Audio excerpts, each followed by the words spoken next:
All right, what is up? Welcome to Spoiler Kings. My name is St. Cremo, Brandon Grizzly. We're there. What's going on, guys? How's your week? It went kind of smoothly, actually. Yeah, yeah, not too bad. Mostly, mostly. Yeah, Work not too was bad at fine. all. Work is fine. I feel like I'm being punked. I feel like someone is intentionally trying to poke the bear. Like they don't know I'm gonna like just rip the face off. I'm tired. I'm getting tired, guys. Is Nate Moore gonna pop out from behind the curtain? And is like, you thought I was gone. Oh my god! You know what? I would destroy him. Ryan Coogler has done good things to me, and I appreciate it. Oh my god, the frustration is just so real.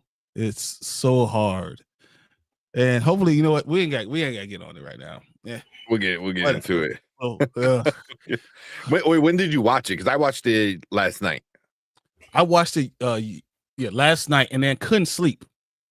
Okay. I was so upset. I couldn't sleep. Man. Yeah. I was so upset that, I'm sorry. I was so upset that I immediately decided to just go to X and comment to chill. I was like, look, I'm just letting you know this is how I'm feeling, bro. I can't do this. Man. Sorry, B. Go ahead. I apologize, man. No, I was just saying I watched the first episode and a half last night. I kept falling asleep on the couch.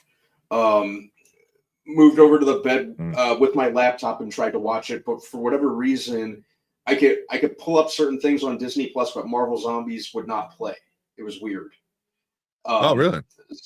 Yeah, like it kept giving me like an error page or something like that. It was really weird. So I finally just gave up and went to bed. Woke up this morning, watched 2 episodes, watched the next 2 episodes before work, and then finished the last one during lunch at work. Okay. Yeah. I've had time for my blood to boil. And again, calm back down. So yeah. So obviously we're talking about Marvel Zombies, as Brandon said. So, but yeah, we'll be talking about that. We'll break down. It's only 4 episodes, so we'll kind of go episode by episode. Shouldn't take too long. I don't think. Yeah. Besides episode 3, if you watched episode 3. But yeah.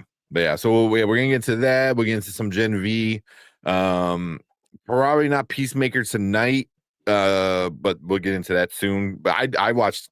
I see Silhouetted Animator in chat saying it was damn good. It was damn good tonight. It was a pretty good episode. I don't think I can handle it. I just finished it. I can't. Yeah. I can't do this. All the stuff like it's trying to really traumatize me. This is too much like real life. There's too much stuff going on. I can't do this anymore, guys. I need positivity in my life, and all I'm getting is things that are going to try to drive me nuts. It's going to cause me to start drinking. That's just what it is. Is that the Crown Royal you got right there? 100%. It is. It's the vanilla. Nice. The vanilla one's good. Yeah. I almost like the vanilla one more than I do the caramel apple one. I like blackberry and the apple, the green apple, then the blackberry, and then vanilla third. I don't think I ever tried the blackberry. I gotta try that one. I don't think I've tried the blackberry. Ooh, it's good. I'll try that one real quick before we get into everything. Collector Movie Man, give us a super sticker. I know you can't see it here, but over on our YouTube chat, we see it says a little thing that says "Wait for it." ... So, yep. So, appreciate that, Collector. Super good one. I appreciate you, Collector, man. You're amazing. Like literally, we really appreciate the support, guys. It definitely helps, and definitely something that we don't ask for, but I really appreciate. So, yeah, it means a ton to us. So we'll give you this one. I feel like I haven't played this one in a while.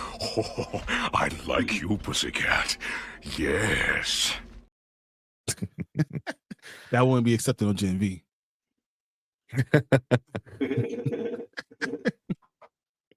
Yeah, we're gonna get into Gen V. Yeah, we're gonna get into that. We got a couple trailers. Just a quick rundown. Let's see who's in chat real quick. We got Fernando saying what's up. Collector saying he's skipping Jimmy I think he meant Jimmy Kimmel for you guys, so appreciate that.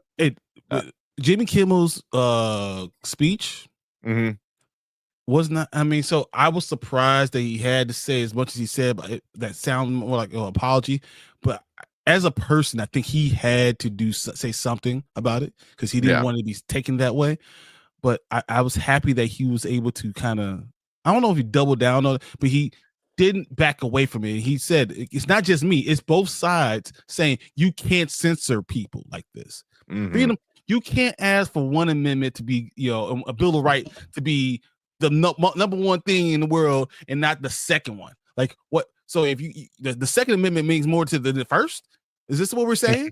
Is this where we're going? And then literally pulling up words from 2022 showing that these same people that are criticizing right now said something totally different 3 years ago. It's only what fits your agenda. So like, I don't know. Maybe this is a can of worms day for me. Maybe that's just what it is. I want to go after Marvel. I want to go after everyone from that's trying to censor me. I'm going after everything. I'm done. I'm done, guys. Maybe I shouldn't have that shot because I have the damn shot. Yeah. You want me to go get something and have one with you? I'm definitely, because I am pissed today. You want to give me a second? Go ahead. Go for it. Grab one. All right. Yeah. It was real good. Yeah, the Jimmy Kimmel thing was I watched it live. You go ahead, Brent man. Go ahead.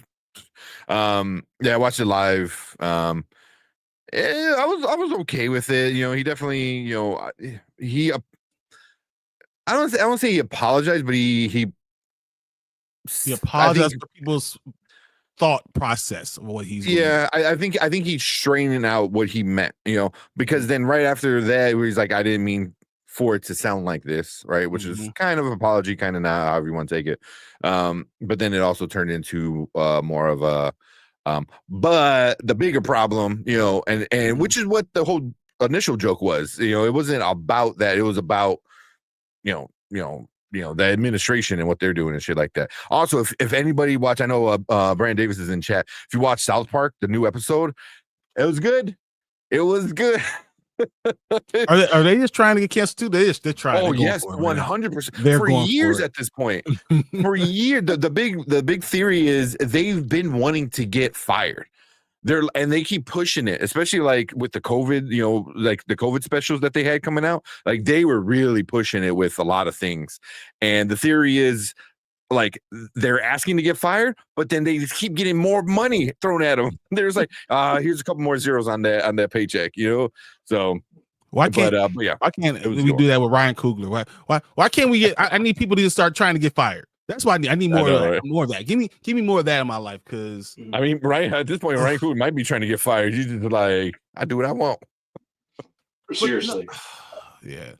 I shouldn't say that because I'm going to hold off my rant on Ryan Coogler because I promise you. Yeah. That's why we'll probably get through everything, and that might be what our last thing, because then we can spend the most time on it. So we'll try to get through all the other stuff to get to that. All right, mine choice, Brian. I'm playing it safe. I'm going Fireball tonight in my Arizona shot glass. That this is actually my first time using. I didn't even. I went to Arizona 7 months ago and still haven't done this. Use this for all you guys. There you go. For you guys. Salute. I don't have a clean glass down here. Oh man, that blackberry is good. Good Lord. Crown's always good. I'm gonna try that next. That's try that one. That's a problem. All right, let's keep going so we can get going with the because I want to talk. We got Nanette. Appreciate What's up, Nanette. Glad you're here. Of course, Mama Bear. Always appreciate Mama Bear. Glad you're here, Mama Bear. Hi, Mama Bear. Miss you, and I know you've really been doing a lot. So I'm glad you are here.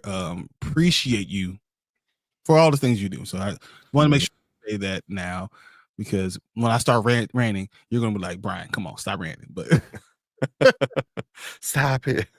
He's already Leave him dead. alone. He's already dead. You can't say that again. Oh, for the fifth time, he's already dead. Oh my god, we need to Oh make my that a God. meme. We need to make that a meme where it's like Oh. Brian and Chill, like quit it, he's already dead, and it's like Ryan Coogler just keeps killing Oh. Chop. Like, come on. How many Oh times? my god. Ugh. All right. So Mama Bear, silhouetted animator. What is up? Appreciate you What's coming up, in. Silhouetted? Talking about some Gen V stuff, which Yeah. I would have deleted my Amazon Prime subscription. Wasn't that was uncomfortable. It was. Yeah. There's at least 2 or 3 things in the whole Gen V thing. It's like what is it? We got the government. I got the whole T'Challa stuff, and Gen V with this just I don't know. Yeah, and I know Ugh. I know the boys universe is, the name of its game is kind of pushing the envelope and being a little edgy, but I don't know, there was kind of something that seemed borderline hateful in this latest one. It does. I'm tired of it, man. It didn't quite align with the brand of kind of biting and edgy that I've come to associate with the boys universe. It never seemed like there was a nastiness behind it beforehand. Mm. But this one, it kind of had me scratching my chin at times. Yeah. I mean, I think last season of the boys kind of really pushed that Mm-hmm. that thing of like you said, like not quite pointing the finger at people, because that, I mean, it kind of came really, really close, but yeah, Gen V this year is can really, hammer in the nail, like really, really dead on. So, so I guess it kind of depends how you feel with everything. Yeah. But yeah, we'll get into that. Profess the film fan. What up, Profess? Seeing coming in. It's been a while. Appreciate you coming in. And then Mama Bear said, not sure how long I'll be able to stay awake. Been burning the candle at both ends this week. Yeah, we get it. This week I've just been catching up on tons of rest. Just there was Riot Fest. I've been spending the last 3 months just going super hard all summer. So I've just been playing catch up, and I plan throughout the whole month of October to play catch up. Dude, I'm exhausted. I thought tonight that I was going to be done, and then the more I thought about this stuff, the more angry I got about each topic, every single topic. I'm glad we're not talking about Peacemaker because I can't do it. I can't. The anger. Yeah. Yep. Yeah. Give you some time to chill out. Yeah. before you watch Peacemaker. Oh man. I can see and I explode. It's over. Like I'll just explode everyone. And then that said, still dealing with the pain, but it's been a little better. That's good.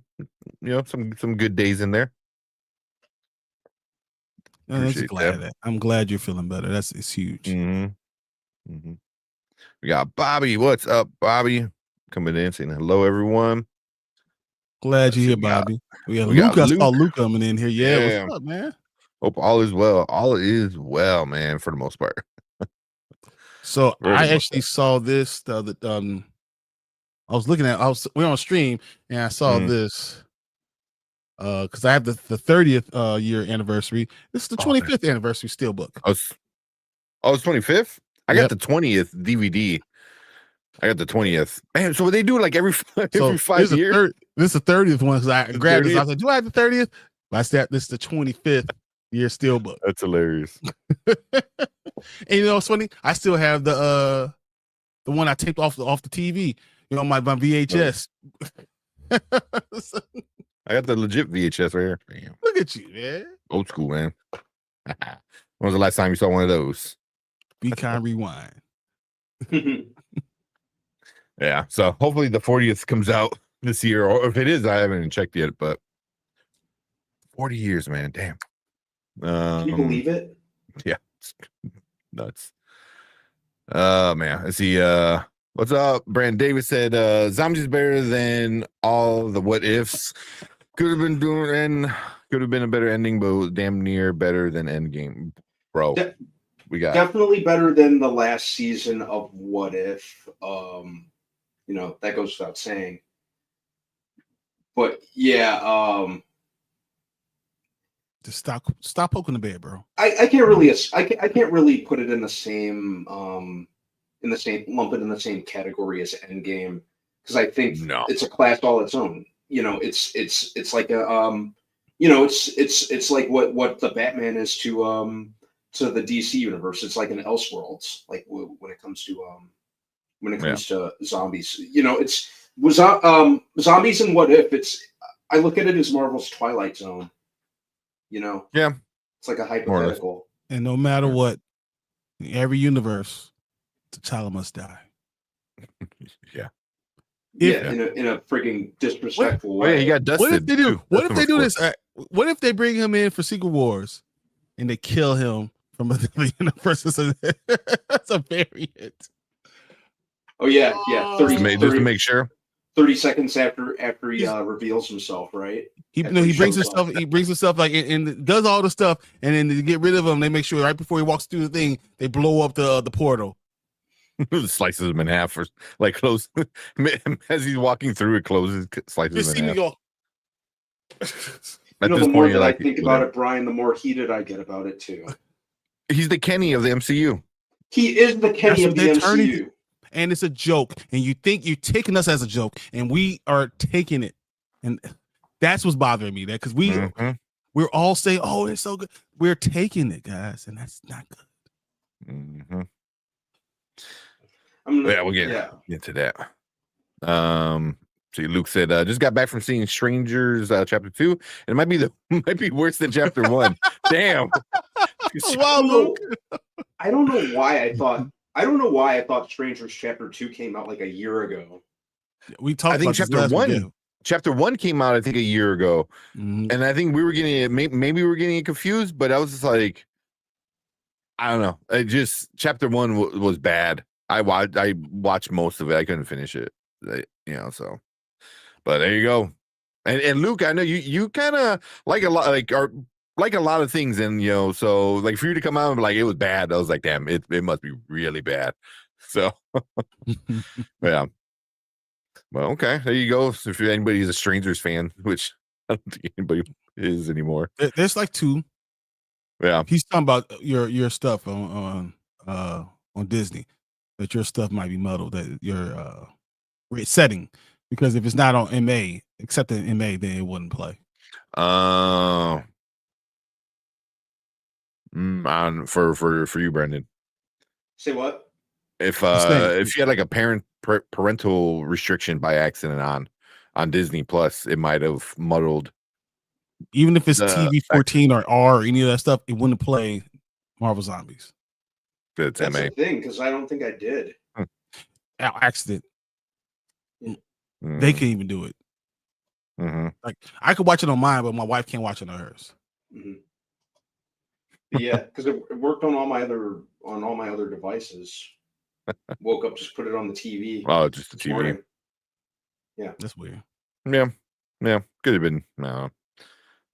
B said, shouldn't take too long. Y'all gonna be 3 hours on zombies. Yeah, that's what we're gonna save it for the end. I haven't watched anything yet. Oh man, that's all right, Bob, because we're gonna watch these trailers, and that's gonna be we're gonna get to those. We got lots to talk about that. Yeah, I haven't watched any trailers. So. Yeah, zombies is nice. Yeah. Just trying to get through everything. Beast Wars. Oh, Beast Wars is the best. The best. I started watching that the other day. It's Beast Wars is on my Plex. And as much as I love Beast Wars, I'm watching it again. I'm like, damn, man, this animation it is rough. It's on Prime Video too. Is it on Prime? It is. Man, I've been revisiting it. I've been revisiting a bunch of stuff from my childhood, dude. Yeah. I've been on like a big Thundercats kick. I've Nice. been on a big, like, I think I mentioned this. I've been on a He-Man and the Masters of the Universe kick. I've been rewatching the 2002 series. I'm probably going to watch Revelations and Revolution from beginning to end. Those are good. I'm even probably going to watch like the CG animated Netflix one. I heard that was really good though. Mm-hmm. Yeah, I will watch everything except the live action movie from '87. Mm-hmm. That's all right. You can skip that one. Yeah, skip that.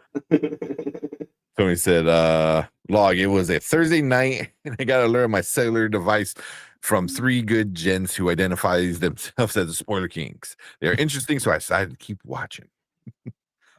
Like, dude, you're like, dude, he's awesome. Tony, you're so awesome, man. Yeah. Thanks, Tony. Drew, what's up, Drew? If you were Drew's in the house. Hey, Drew. Drew, doing your stuff. I'm glad. I'm sure your stuff is coming out. Drew always has something new coming out. He's always on top of things, man. Yeah, Disney lost a bunch of money and then raised their subscription prices 3 days later. Yeah, because and it's so funny. So we're gonna cancel Hulu. I'm done. Yeah. I'm gonna do the same. I don't really I don't really see anything on Hulu that I can't get anywhere else. I can always just set my TiVo for Only Murders in the Building. And there's ways around watching what you need to watch. Yeah, so, exactly. That's really the only thing I've been watching on Hulu. So I'll just start Hulu for live TV, and I'm just gonna get rid of it. I'm going to YouTube TV. Yeah. YouTube TV is good. I had that for a while, but they just kept jacking up those prices, man. Hulu Live TV is going to $93.99. That's crazy. I was like, bro, I could go do Comcast and whatever Xfinity at that point live for the Xfinity stream is only $70. Damn. Bro. Yeah. I first subscribed to YouTube TV. It was $35 a month. And I'm like, this is sick. Then it went up to like 40, 45. And I'm like, all right. It got up to 70 where I'm like, I'm done. I'm good. I'm good. It's still at $72.99 right now. And it's still better than anything else we have. Yeah. Like they're gonna force me to go. They're gonna unintentionally bring back cable. Yeah, it's exactly what it's gonna do. It's exactly what it's gonna do. We'll see. We got Ace. What's up, Ace? Yeah, I'll take one as well. Let's go. Take a shot. You don't need my inhibitions going lower. That's not a good thing. Yeah. What are you looking out for? What are you looking forward for more? Smashing Machine or Shelby Oaks? Smashing Machine. Smashing Machine. It'll be good to see The Rock kind of like branch out and kind of like showcase his acting abilities because we know they're there. Yeah. He just kind of fell into a comfort zone for X amount of years. So but he didn't have to. He was the highest paid actor in the world without having to act. Yeah. You're not wrong. But I think he's at this point where he wants to win awards. He wants to other wrestlers turn actors have been, kind of on a roll. Dave Bautista's been doing wonderfully and playing a variation of different roles and really like showcasing himself as an actor. John Cena as well has kind of like he can lean into what he's good at, and at the same time he doesn't take himself very seriously. I think he still shows emotion too. Still shows emotion. I think after the whole Black Adam debacle, The Rock kind of took a step back, and he's like, I gotta like flex my acting chops again. So I'm looking forward to seeing him as in the Smashing Machine as Mark Kerr. It looks like he's going to do more of that. He's he's losing weight for the Lizard music movie, which I can't believe they're making a movie out of because I remember reading that book when I was like 9. And yeah, just because we know the dude has charisma and can tap into acting abilities when he wants to. So I'm looking forward to seeing how he does in that. And it's from one of the Safdie brothers. Did like Uncut Gems and Good Time. Mm-hmm. Oh, I didn't know that they're doing that one. Mm-hmm. So I will say this: Anzo's she's trying to get me because I know what's going to happen on Saturday morning. Saturday morning we're supposed to only do like an hour and a half show at the most. We're gonna go through. He's gonna set me off, and then we're gonna look at the clock and realize I've gone off for 30 minutes. He's gonna try to do a transition. He's literally gonna be like, "All right, Brian, we're gonna try to get through this one more time. Like you started, you put the quarter in the machine. Now you gotta wait till it stops." He's gonna be like, "I'm still talking about the damn same topic." So it is like no. That's funny. That's funny. I'm trying to go through something real quick. So who's that? I'm guessing that was you, Brian. Yeah, that was me. Spoiler King gifted a couple one. We got Dre Mac, Movie Time Minute got one. Delta Dan, there you go. L got one. Damn. L, awesome. There you go. A bunch of awesome people got it. So, all right. This is better that way. I can apologize for my rants now. Yeah, this is me giving with it. See, Ace say, yeah, they're trying to get sued on purpose. That's what South Park they're trying to do, because if they get sued, then that means they have to admit, like the whole thing with Trump having a small penis kind of thing is like, you're gonna sue us for that? Okay, well, so you don't know. Yeah, this becomes a big thing. But now, like this last one was really good because they made fun of Brendan Carr a lot, which is the FCC head of the FCC, and he's making fun of himself. I mean, you can't be putting out stuff 3 years ago exact opposite of what you believe. Like you can't do that. Come on, man. It ends the way this episode ends was really, really good. Like really, really good. But I mean, the whole thing is this season's going crazy where Trump impregnated the devil, but like it's a butt baby. So like the impregnation is in the devil's butt. So like Trump and the devil are gonna have a baby. It's so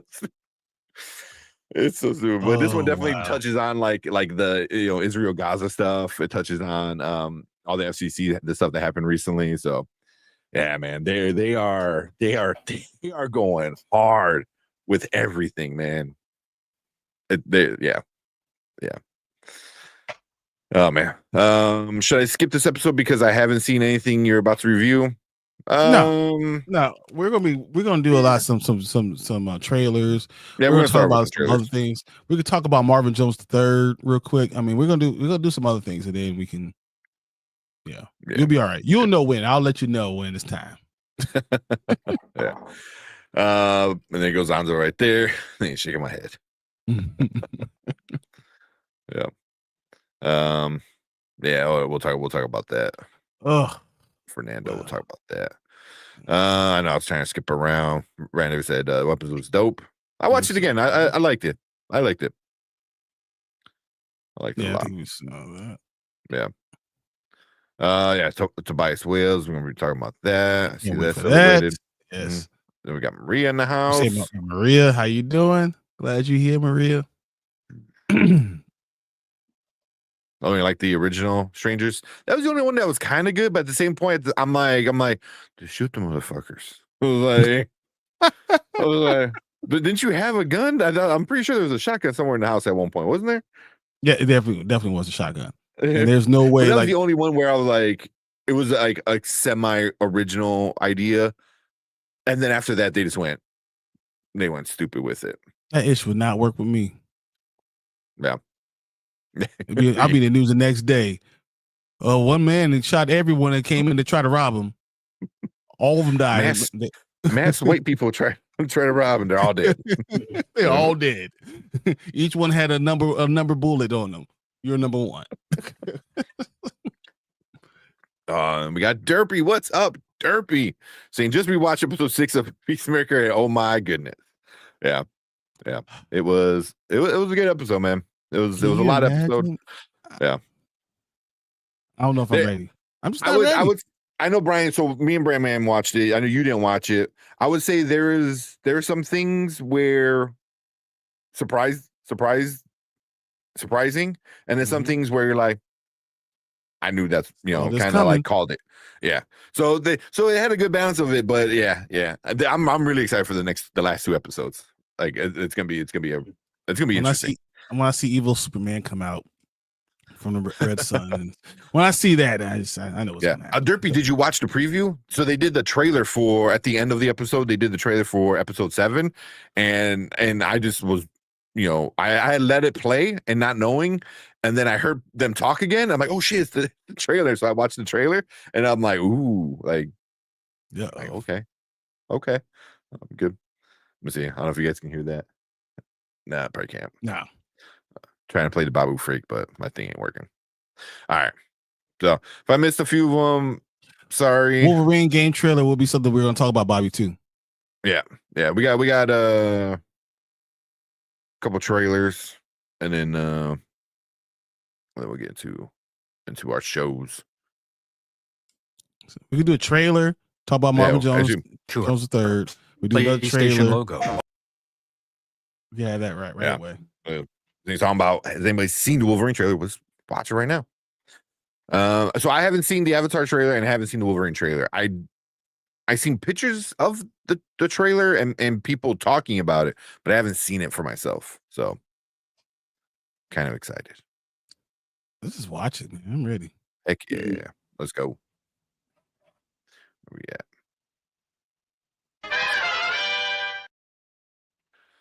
All right, what is up? Welcome to the Spoiler Kings. We have a trailer reaction for you guys, but this one is for the new upcoming Wolverine trailer on the PS5. I think it's coming out next year, 2026 at some point. Fall 2026. Yeah. Oh, so about a year. So it's not coming out anytime soon. I was hoping a little sooner than that, but same. The initial trailer came out freaking over 4 years ago. Literally 2021, the first trailer. The teaser. Hey, at least they put it out.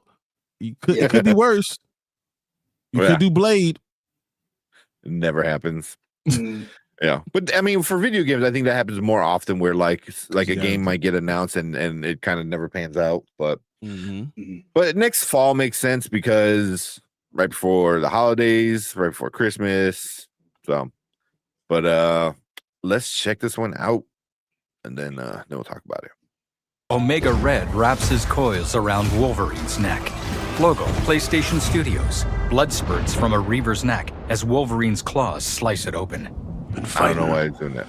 Audio description. Audio description? I think it was. Wolverine slices the Reaver's arm.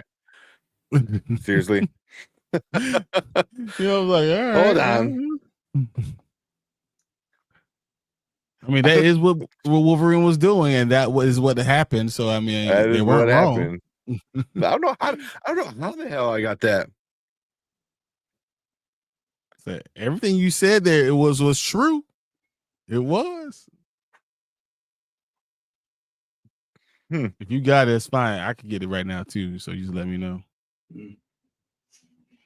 Yeah, I know why. Yeah. You want to download it? All right, I'll do it right now. Here, because I'll send it to you in private chat. It's from PlayStation. Is it gonna have description in it too? No, I just played it right now. I don't know why. The one I watched, I downloaded it from, it didn't. The same exact one. Yeah. Exactly what I had. That is interesting. Wolverine is going to stab him in the face. Yeah. Omega Red wraps his like, yeah, you're right. It also happened. Omega Red's in it. Like, that's sick. Yeah, that's awesome. Yeah. You can do all this stuff, but you can't give me a. Never mind. I'm starting off for hating. That's all it is. Brandon said, I don't play, so it's not my bag.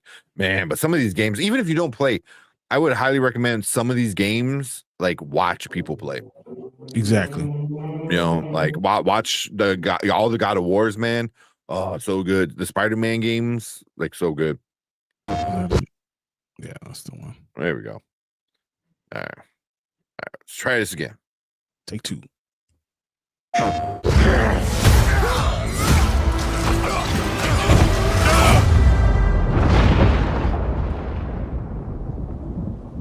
Been fighting longer than I can remember.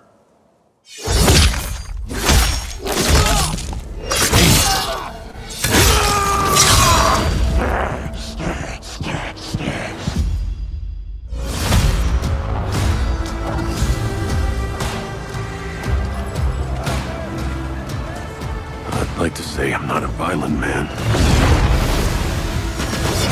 The trouble just has a way of finding me.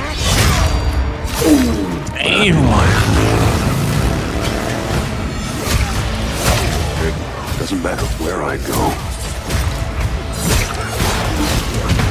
I'm a Batman. Batman type stuff. How far I run.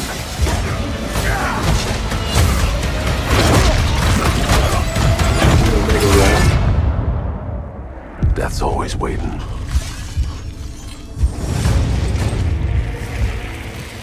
Just not for me.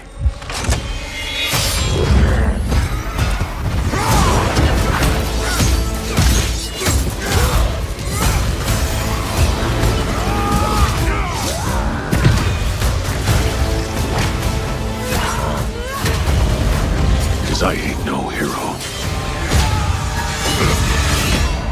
I'm Wolverine.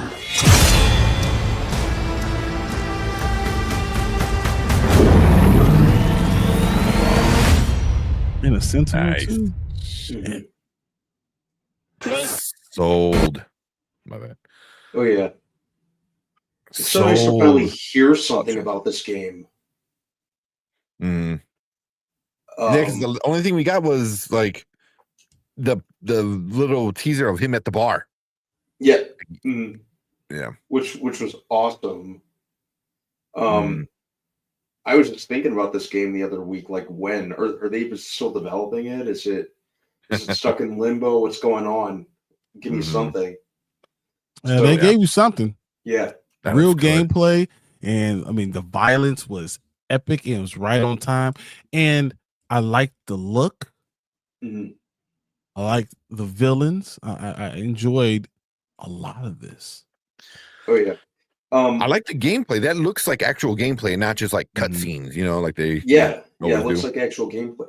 I hope it's not like a button masher where you just like, you know, like I hope I hope you don't have to just mash buttons. Yeah, I hope not. And I mean, it kind of reminded me of Arkham, you know, because he'll go from one guy to another guy and then flip around and, you know, like do some cool counters. It reminded me of that and a little bit of like Spider-Man, the Spider-Man games too. I was going to say Spider-Man, and with Insomniac, I'm sure it'll kind of follow a similar formula with the fighting, with the combat engine.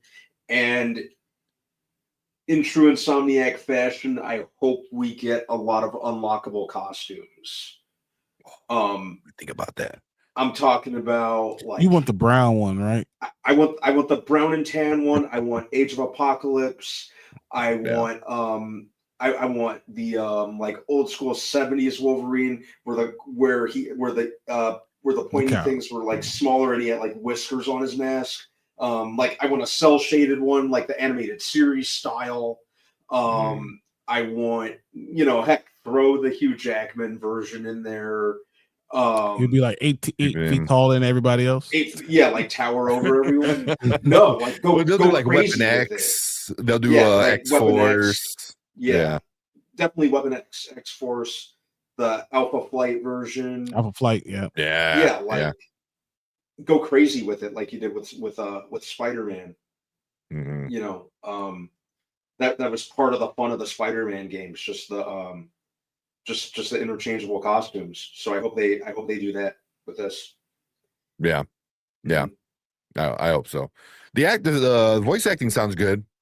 Yeah. You know, like I was curious to see who they were going to get to voice them in. sounded like a solid Logan. So Yeah, I know the actor's name is on is his name's Liam McIntyre. I know he used to be on the show Spartacus, and also Australian, so they're continuing the tradition of Australian actors playing the role of Wolverine. That is funny. That's funny. But yeah, I'm really looking forward to this. Yeah. Yeah. That first look with really Omega Red was good. There we go. Exactly. Omega Red looks, yeah. Yeah. That looks good. Mm-hmm.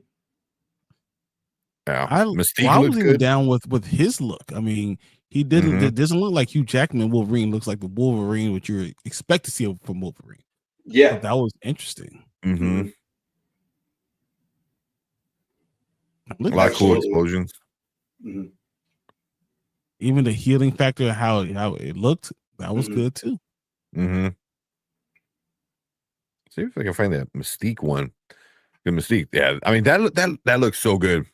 Yeah, that looks so good. Mm-hmm. You know, it could have given him a little more pointy animalistic teeth, but I'm good with it. Yeah. Yeah, I would have liked to have seen that. There we go. Oh, shit, I missed it. Yeah. Mystique look good. Even the way she's changing, you see how she's changing. Mm-hmm. Mm-hmm. Yeah. It keeps moving around.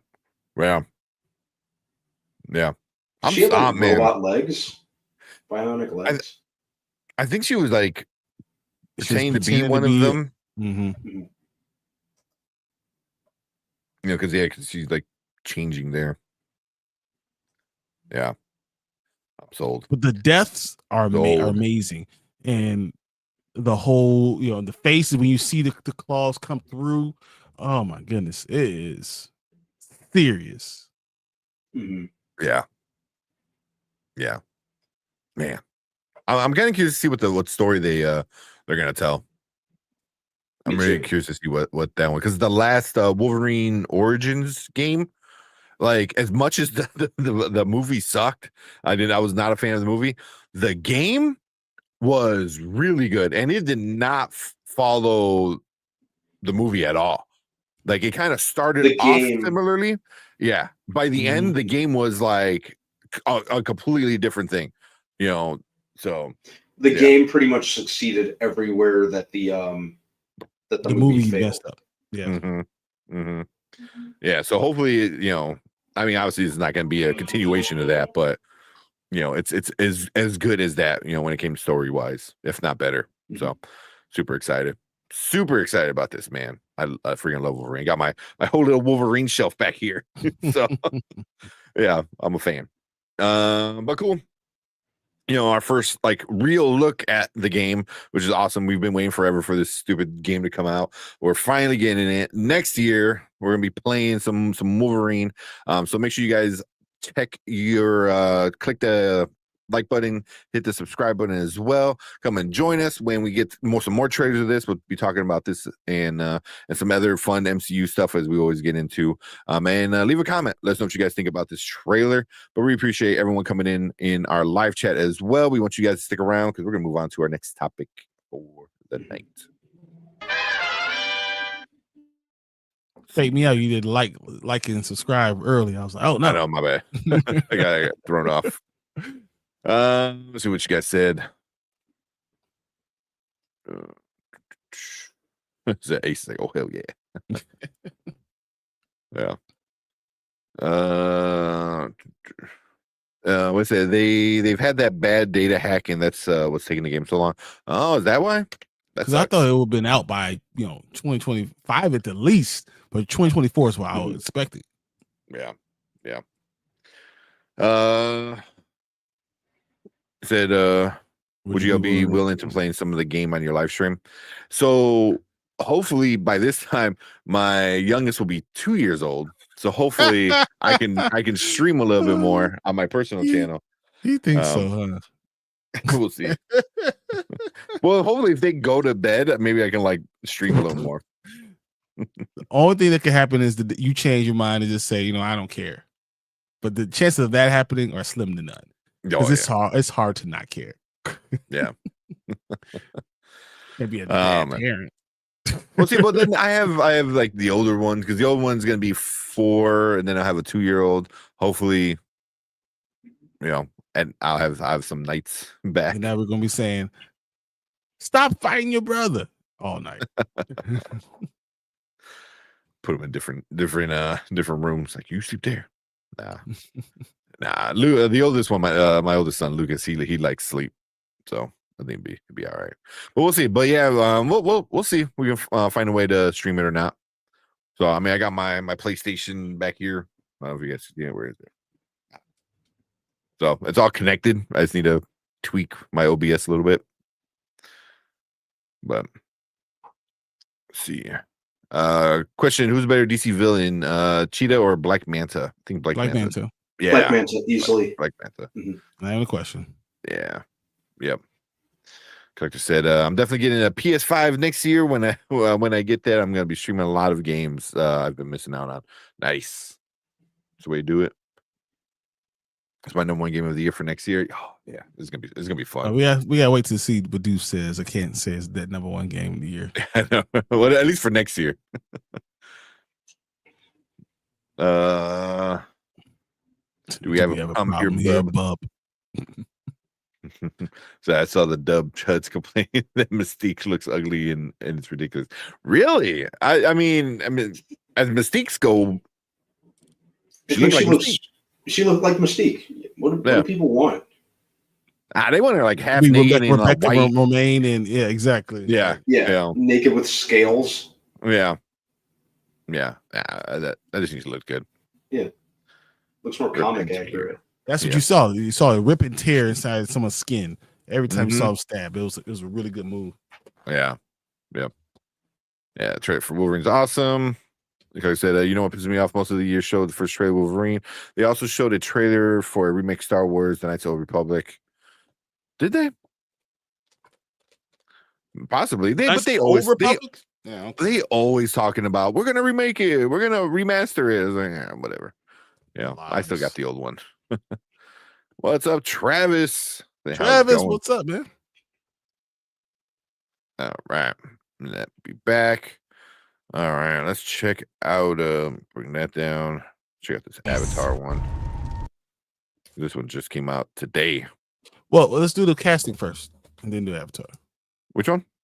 The casting for Tobias. Oh, not Tobias Well. But, yeah. I don't think I always know it's Tobias Well because it is. So Marvin Jones III. Yeah. There you go. You sent it in Facebook Messenger. Yeah. So I pulled up real quick. Let's get the picture up so we have a reference. Because people don't understand. Like, if you didn't watch Black Lightning because it's a CW show, because I heard Darius Darius and Chill Salt talk about that. You missed out because Tobias when he was Tobias Well, Marvin Jones was freaking amazing, and have him as Tombstone. He already voiced Tombstone. Did he? Yes. In the game, or was it a series? I think it's the series. I didn't know that. That's pretty cool. I mean, he definitely has that voice, like.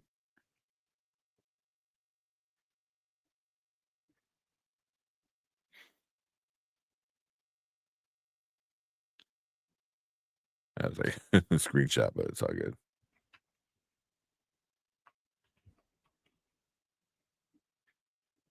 And Spider-Man Into the Spider-Verse.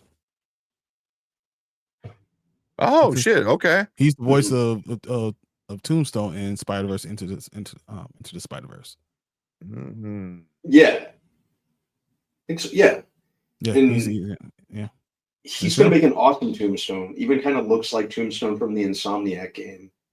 What's his name? His rapper name? Crondon. I think it's Crondon. Yeah. Mm-hmm. Let's see if I can find out a better picture real quick.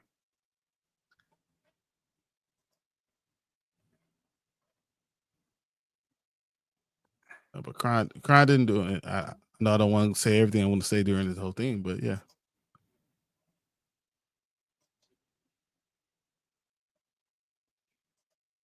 Someone I know said that the casting sucks and they should CG Tombstone.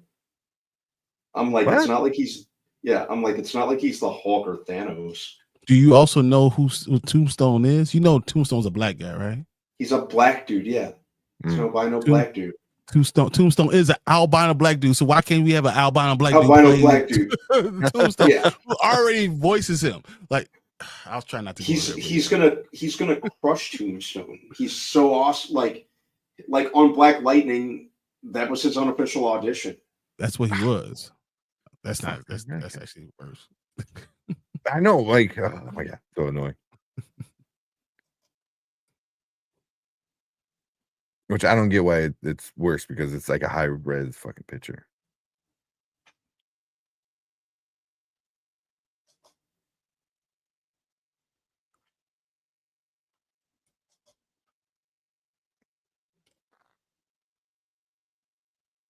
Hold on. One more try.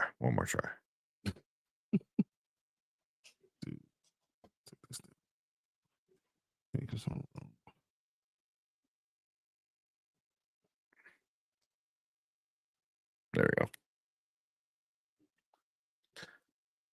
go. Try to get him like in a suit kind of thing. Just the hair is flipped. Just imagine the hair on the chin is on the head.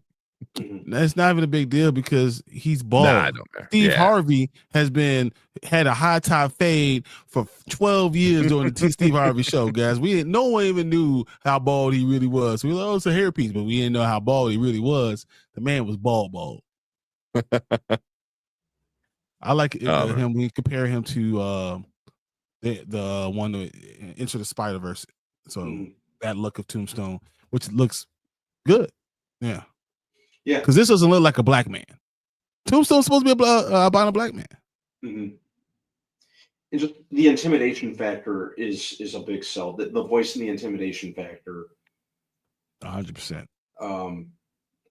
Personally, man, I'm just happy Tombstone's going to show up in this movie. That's the one. Better. That's the one. That's the one. There we go. All right. Yeah. Yeah, he's going to be so badass. It's so good. It's so good. Yeah, well, let's officially get it going. Let's talk about this.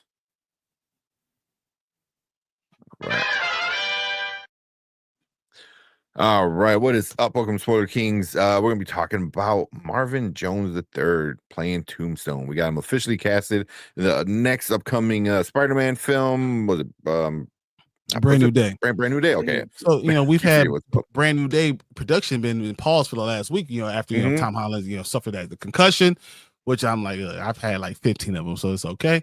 But whatever. So, but during this production, we actually see this casting for Marvin Jones III, or Crondon, if you want to go with his rap name, being cast as Tombstone. And I think that's amazing. Deadline was one of the first people to talk about it. Though a lot of Marvel reps have not spoken on it, this seems to be an official casting for Tombstone, and I, for one, love it. So he's an albino black man character that he's already voiced in Into the Spider-Verse.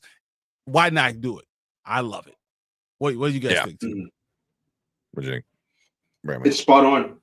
I think I had fan casted him years back after seeing because of him in Black Lightning. Oh my god, he's so good. Tobias Whale is a freaking awesome character. He killed people on CW ruthlessly. Yeah. Yeah.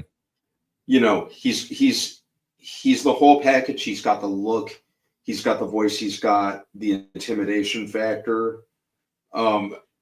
Heck, me just sitting here looking at pictures of him, this right here, I'm getting a little intimidated. So I think he's going to be amazing. I think he's he's everything you need to be a Tombstone. Yeah. I think he's absolutely perfect, and I'm really excited to see Tombstone in live action because he's always been one of my favorite Spider-Man villains. And it just I think he got a lot of he got a lot of appreciation in the last cartoon, Friendly Neighborhood Spider-Man. Like, people love Tombstone with his origin from there. So, Mhm. but yeah, sorry, man. What were you gonna say? Get you off. Oh no, I was just gonna say, them putting him in this just really shows. I think it just kind of reinforces how much this is going to be um, more grounded street level Spider-Man with him dealing with like contained street level New York NYC threats, which I think is amazing. So I was wondering if we were going to see like villains like Tombstone, Hammerhead, stuff like that. So this is awesome. Yeah. I think this is really cool. Yeah, this is gonna work. The one thing I thought, I mean, obviously, agree with everything you guys said, was because we recently got Tremel Tillman is casted. We don't know as who yet. And one of the possibilities was people were saying, oh, he's gonna play Tombstone. Yeah, that's why I said that's scratch that off. That's yeah. stupid. Yeah. I mean, go back. I'll put the link above Brandman's head, of us talking about that, because I think at the end of the day, we all know who he's gonna play. I mean, we're all pretty confident he's gonna play Norman. But yeah, but this kind of scratches a character off that list.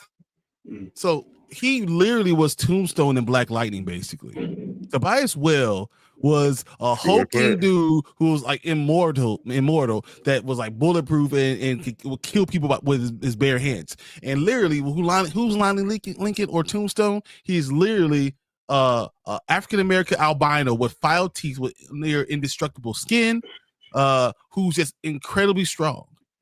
That's what he is. He was already that guy. He already showed you he could be them. So why not just cast a guy who already could do it and already voiced him? Like it just makes perfect sense. It makes no sense that anyone would even have a problem with it, because if you have a problem with it, Anzo, I'm talking to you, you might not know that you could put a hairpiece on this guy. Wait, is he? Did he ever complain about this? He said he doesn't look like Tombstone. What? Well, is he bald? Yes, because he's bald. Well, if you want to go that route, and he thinks he's too fat. Too fat. Thinks he's too fat because Tombstone is a svelte dude. He's too fat. Yeah, I don't think he's like a. I don't remember him being necessarily fat, but I think if we're talking about him looking like Tombstone, look at him in the Insomniac video game, where he was a little more like girthy and bald. Exactly. And if they wanted to, they could pull from that. The MCU's always pulled from different forms of media. So if they wanted to give him a hair, like the flat top hairpiece, they could definitely do that. If they wanted to keep him bald, they could go with that if they wanted to. If they wanted to make him look like more muscular and svelte, they could always put him in a padded suit. He has a broad shoulder, right? Broad shoulders. So just make him lose a little weight, waist weight, and put him in suits. He's gonna look like a monster. Yeah. I think, like Brandman said, like he's had so many different looks throughout the years. I mean, the main one that we always see is like the suit like this, but like even the '90s Spider-Man, where he was in the polo with the stupid, really way high collar that was popped, that went up to like the back of his head. If they want to go that route, but if they want to go the cartoon, or not cartoon, the game route, where he's a lot more bigger, of a dude, and bald, and stuff like that. But I'm looking at pictures of Marvin Jones III, and like he's not a fat dude by any means. I mean, he's just like a regular size dude for his height. You know what I mean? Like he's not cut, he's not fat, he's not ripped, he's not watching skinny. the Black Lightning. You thought you saw him and said, this guy can be a problem. You believed him as Tobias Well that he was a big, strong guy. So you can film it that way. So I don't know if that's a big problem. You tell them lose a little weight and make it work. Let's see if I can bring this one up. Reno it down. Reno it up. Like right, this one right here. Like that's not too bad. You know what I mean? Like, hey, lift some more weights. Get that chest and shoulders. A little bit bigger. Like Is this right the there. same place that got Robert Downey Jr. as Doom? Like, is that what we do? I mean, Doom. You think Robert Downey Jr. his little skinny butt looks like Doom? Yeah, no, they're probably gonna give him like raised shoulder pads. Probably gonna put him in like some kind of suit to make him look more physically imposing. Well, there's that picture already of him like flexing with the fake muscles. Yep. He's got the fake suit on, so yeah. But there's ways around that. Yeah, I'm cool with this. Even if they want to keep that look where he just got a beard and bald, like cool. Like I'm cool with that too. Says, that's not what he says. That's what he said. I know. I'm not. Well, you kind of became our scapegoat for like not liking it, but not saying. I throw him under the bus. I heard him say I didn't like it. But like with us watching the Wolverine, where Tony said people are already complaining that Mystique looked like trash, which is crazy. I thought she looked good. I'm sure there's gonna be people like upset at this, like, oh, his face is too round, or like he's too big of a dude or too small of a dude, or he's not built a certain way. But I was like, but you know what? He's a good actor. And like you said, Brian, he already played this character in a show. And technically, he already played this character in another movie as a voice actor. Into the Spider-Verse. Like he is Tombstone. Like, I need to reinvent the damn wheel. Yeah. I mean, that was the first thing you sent it to the group, and I'm like, I love this casting. I'm like, sold 100%. This is awesome. It's gonna fit so good, So, yeah. But I never complained about him being bald. Oh, go to the next one. I said he does have the body type that Tombstone has, but I said he's a good choice. He didn't say he does not have the body type. He does not have it. He doesn't have it, but he will. He'll be fine.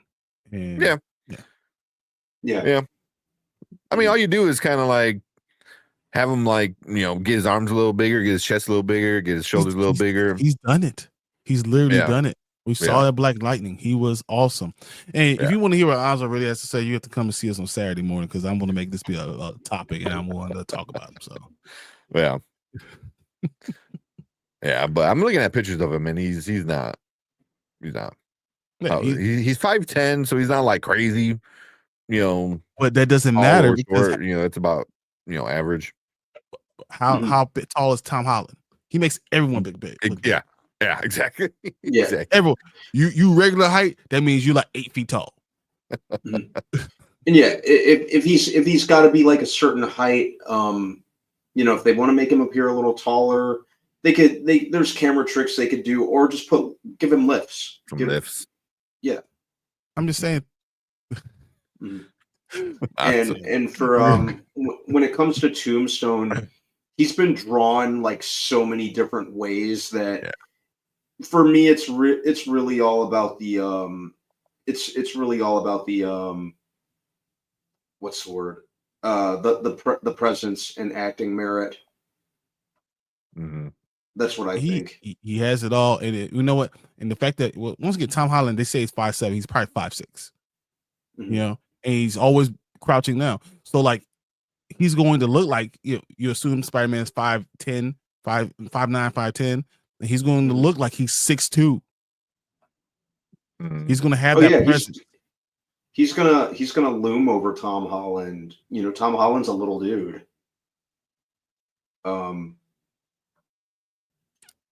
So I think I like the casting. I can't wait to actually see pics. I agree with Anzo. I want to see pics of him too. I think it's going to work, and you can do so many different things with Tombstone. So it's going to work. You're going to believe it. It's going to be a grounded Spider-Man. Having someone who's just intimidated is going to work. Yeah. And like here's different versions of the same character. These are all Tombstone. So yeah, I mean, the bottom right one from the cartoon, they should have used him when he actually became Tombstone, but whatever. I mean, it's the same dude, just all in white, But yeah. So different looks, different times. It's all good. I'm sold. I like it. He's a great actor. That's the main thing. Yeah. He's a great actor. So, but cool.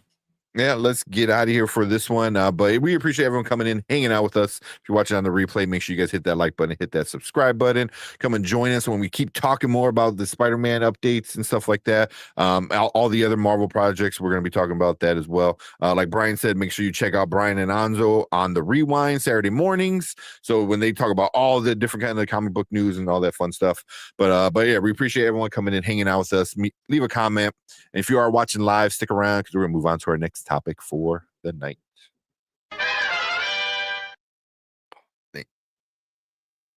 Trying to itch my nose. You held it out as long as you could. That was pretty good. Yeah. I need a fucking haircut. My beard's starting to like go up into my nose. So I have to keep like pushing my mustache down. I just got a haircut yesterday.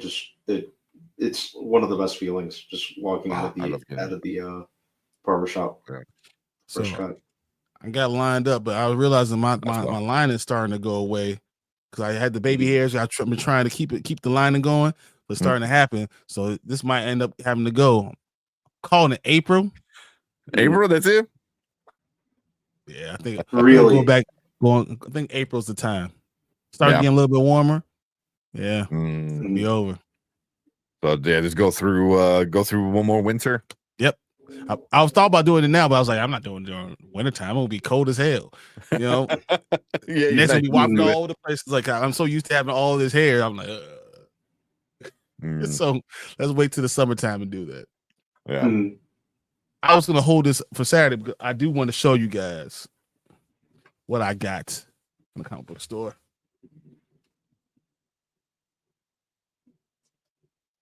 Oh, that's awesome. Oh, that's cool. Is that just it's absolute Batman. Is that a comic book or is that it's the entire comic book, but it's also a coloring book. Oh no shit. Yep. But it has every panel in it. Gun. Oh, that's cool.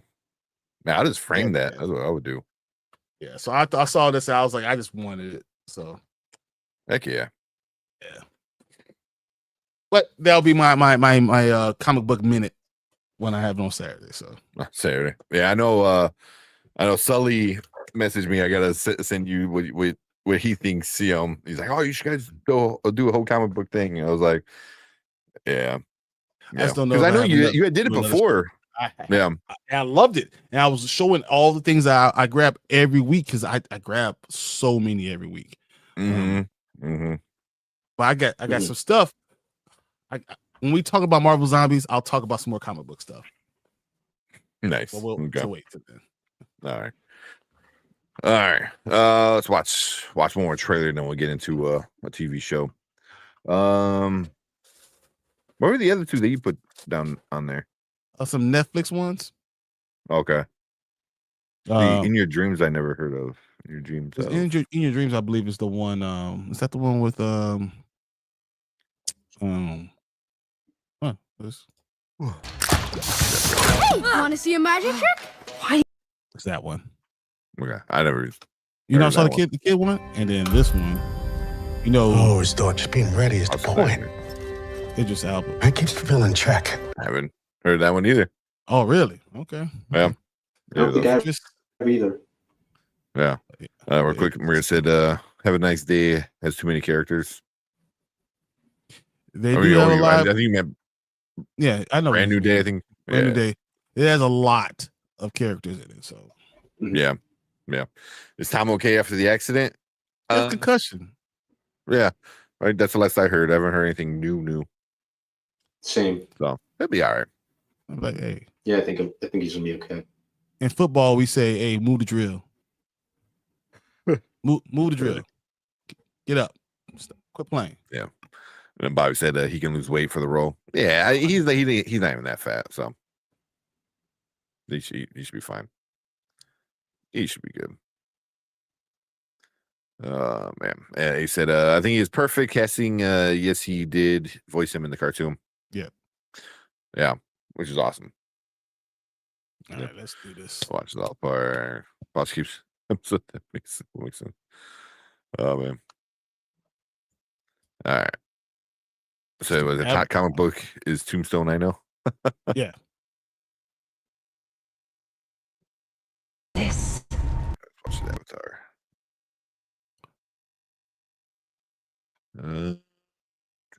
You guys gonna give me a full hour to go on my Marvel Zombies thing? That's what's gonna happen because I got some examples that I didn't pull out for everything else. I got all type of stuff. Man, I am. I mean, at least from the one comic I read, Marvel Zombies 1. Like, it did not. This show did its own thing. They're like, yeah, fuck. Well, there's like 5 or 6 Marvel the, Zombies, so there's a lot of stuff we could talk about. Yeah. So I only read the first one. I haven't read any of the other ones, but also from what I read or heard online, saw other people talking about it, they're like, yeah, this doesn't follow any of the really storyline. No. You know, because it's following the What If storyline. I got this one. It's expanding on it, yeah. Well, got this one. No, Hercules or Ares. Oh shit, that's an awesome fucking cover. Yeah. This one. Like, yeah, there's a lot. I got more, but yeah. For now. All right, let's check it out. Oh, we got Chill in the House. What's up? Saying the Navi, Fire, and Ash are the Uncle Toms of the 100%. They're the Uncle Ruckus of the planet. Or Sambo. That's funny. What's Samuel L. Jackson's character in Django Unchained? Steven. They're the Steven. That's what they are. That's funny. That's funny. Oh man. All right. let's check out the trailer because I haven't seen this new trailer, so let's check it out and then I haven't watched it. Yeah. All right, let's go. All right, what is up? Welcome to Spoiler Kings. We have another trailer reaction for you guys. We have a new Avatar Fire and Ash trailer. I believe this is our second one that we got for the movie. It's coming out in December, so they're gonna really start hyping it up pretty soon. But you know, you have to promote the heck out of it because it is gonna make $1 billion easily, guaranteed. It'll make $1 billion week 2. Yeah. Before the end of the year, and it comes out like the last week of the year. Oh man. But all right, let's check it out and then we'll talk about it. All right. This is the only pure thing in this world. The fire came from the mountain, burnt our forest. My people cried for help. But Eva did not come.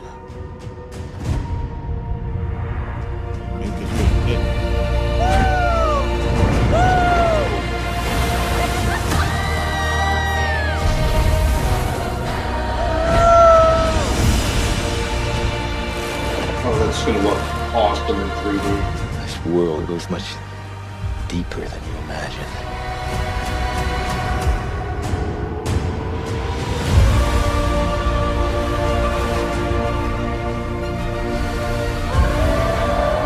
Holy crap. That's going to look amazing.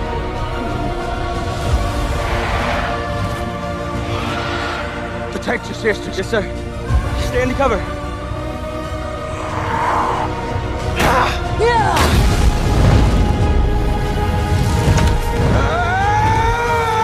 What does that always say? Sully stick together. No, the other one. Sully never quits. That's right. Sully's never quit. How do you still live?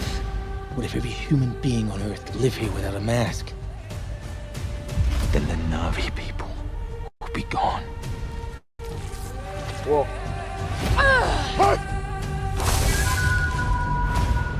You want to spread your fire across the world. You need me. We must fight! call upon the warrior mother.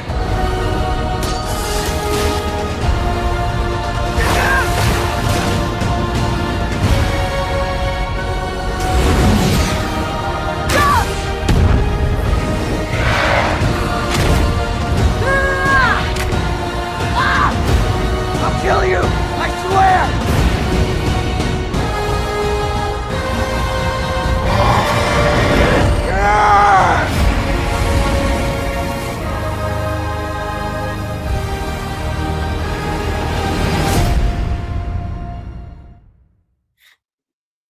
Damn.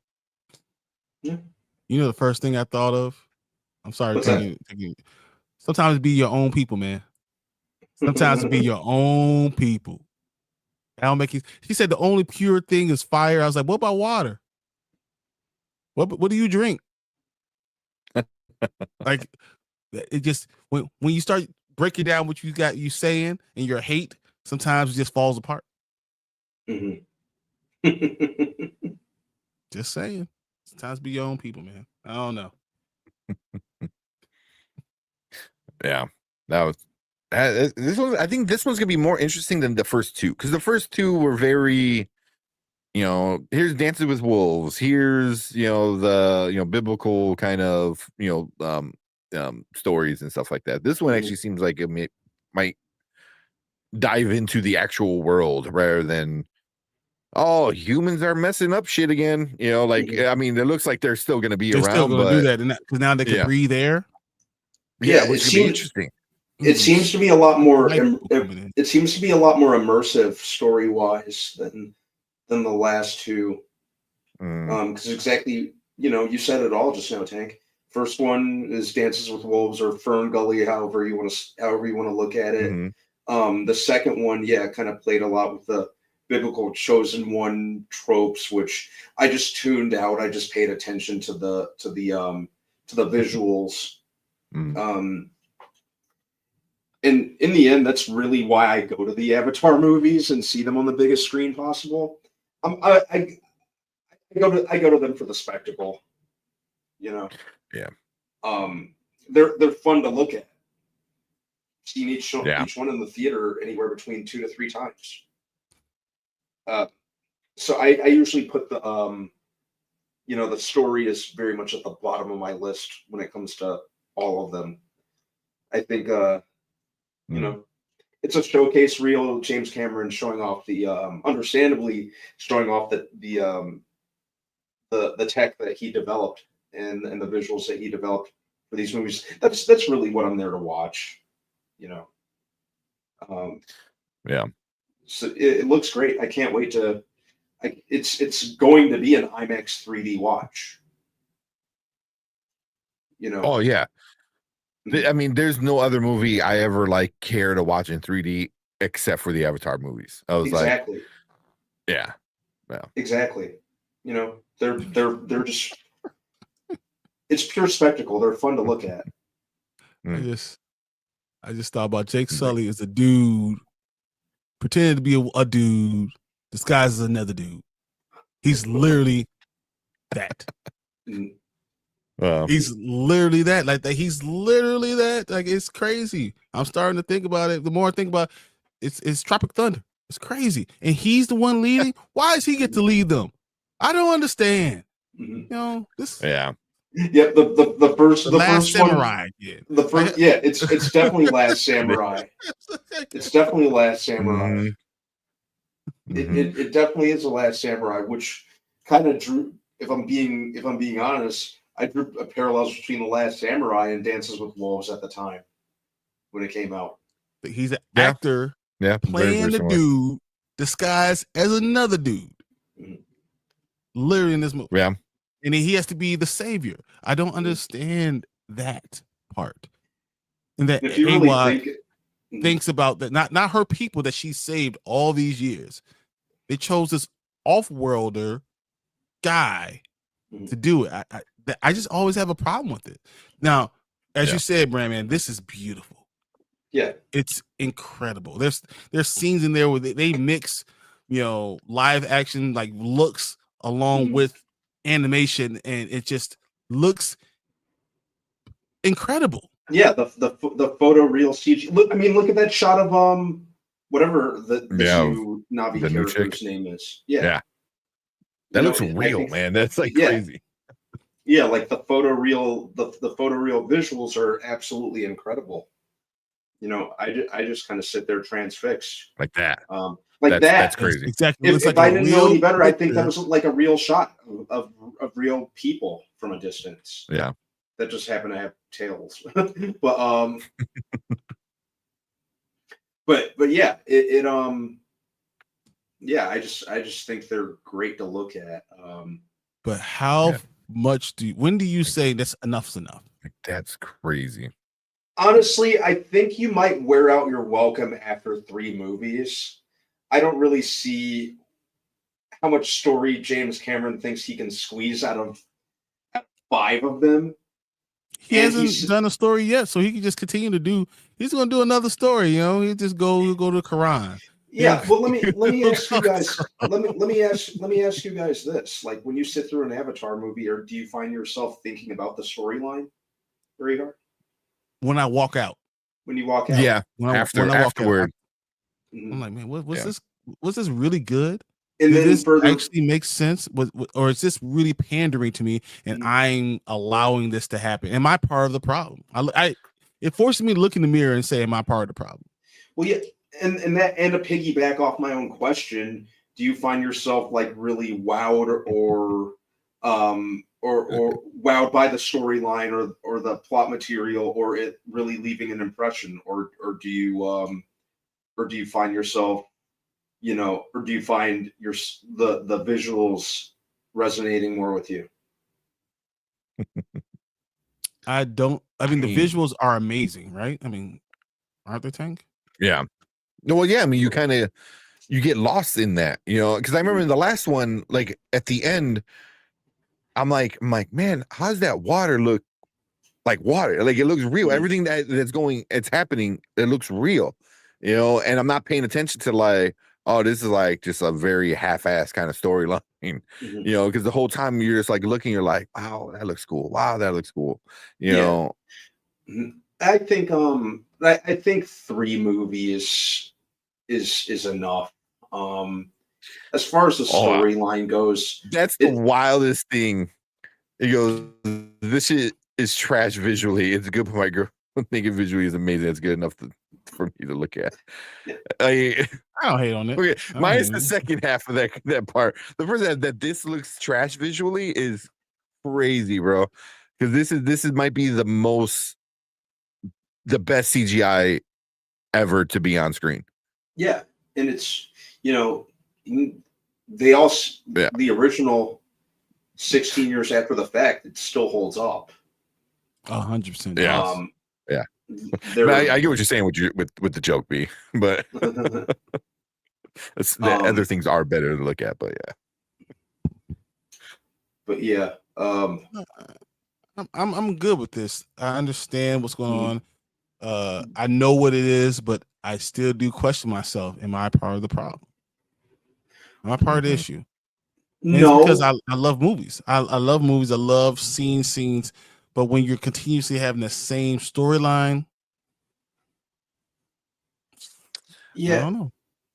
Yeah, I and mean, if you think about it, a lot of James Cameron's interviews aren't even really talking about the plot. They're talking about the visuals and the he did this and he technology. did this and X, this, X that. And I think even he knows that the storyline isn't anything special. The storyline Mhm. is borderline trash, if we're being honest. Mhm. Or at best, it's it's a storyline that's been done better in the past. Dances with Mhm. Wolves did it better. The Last Samurai did it a lot better. I think he just kind of wrote like a rough framework and built The white his savior. CG ambitions. It is a It's, white it's savior. the white savior. I mean, The Um, white and then savior, and they could be blue. So it's like, yeah, you know, and then the second one is just about is about, and I'm talking about the character of Spider here. It's about a poser. It's about it's about a wannabe. It's about a white dude with dreads and the biracial family who enables him. But they're not it's even Danny really there. Thornberry. Yeah. That's it. Yeah. Spider. But they're not even of the chosen people. No. That's the thing.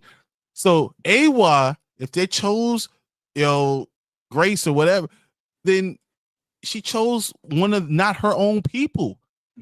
This is what we're doing.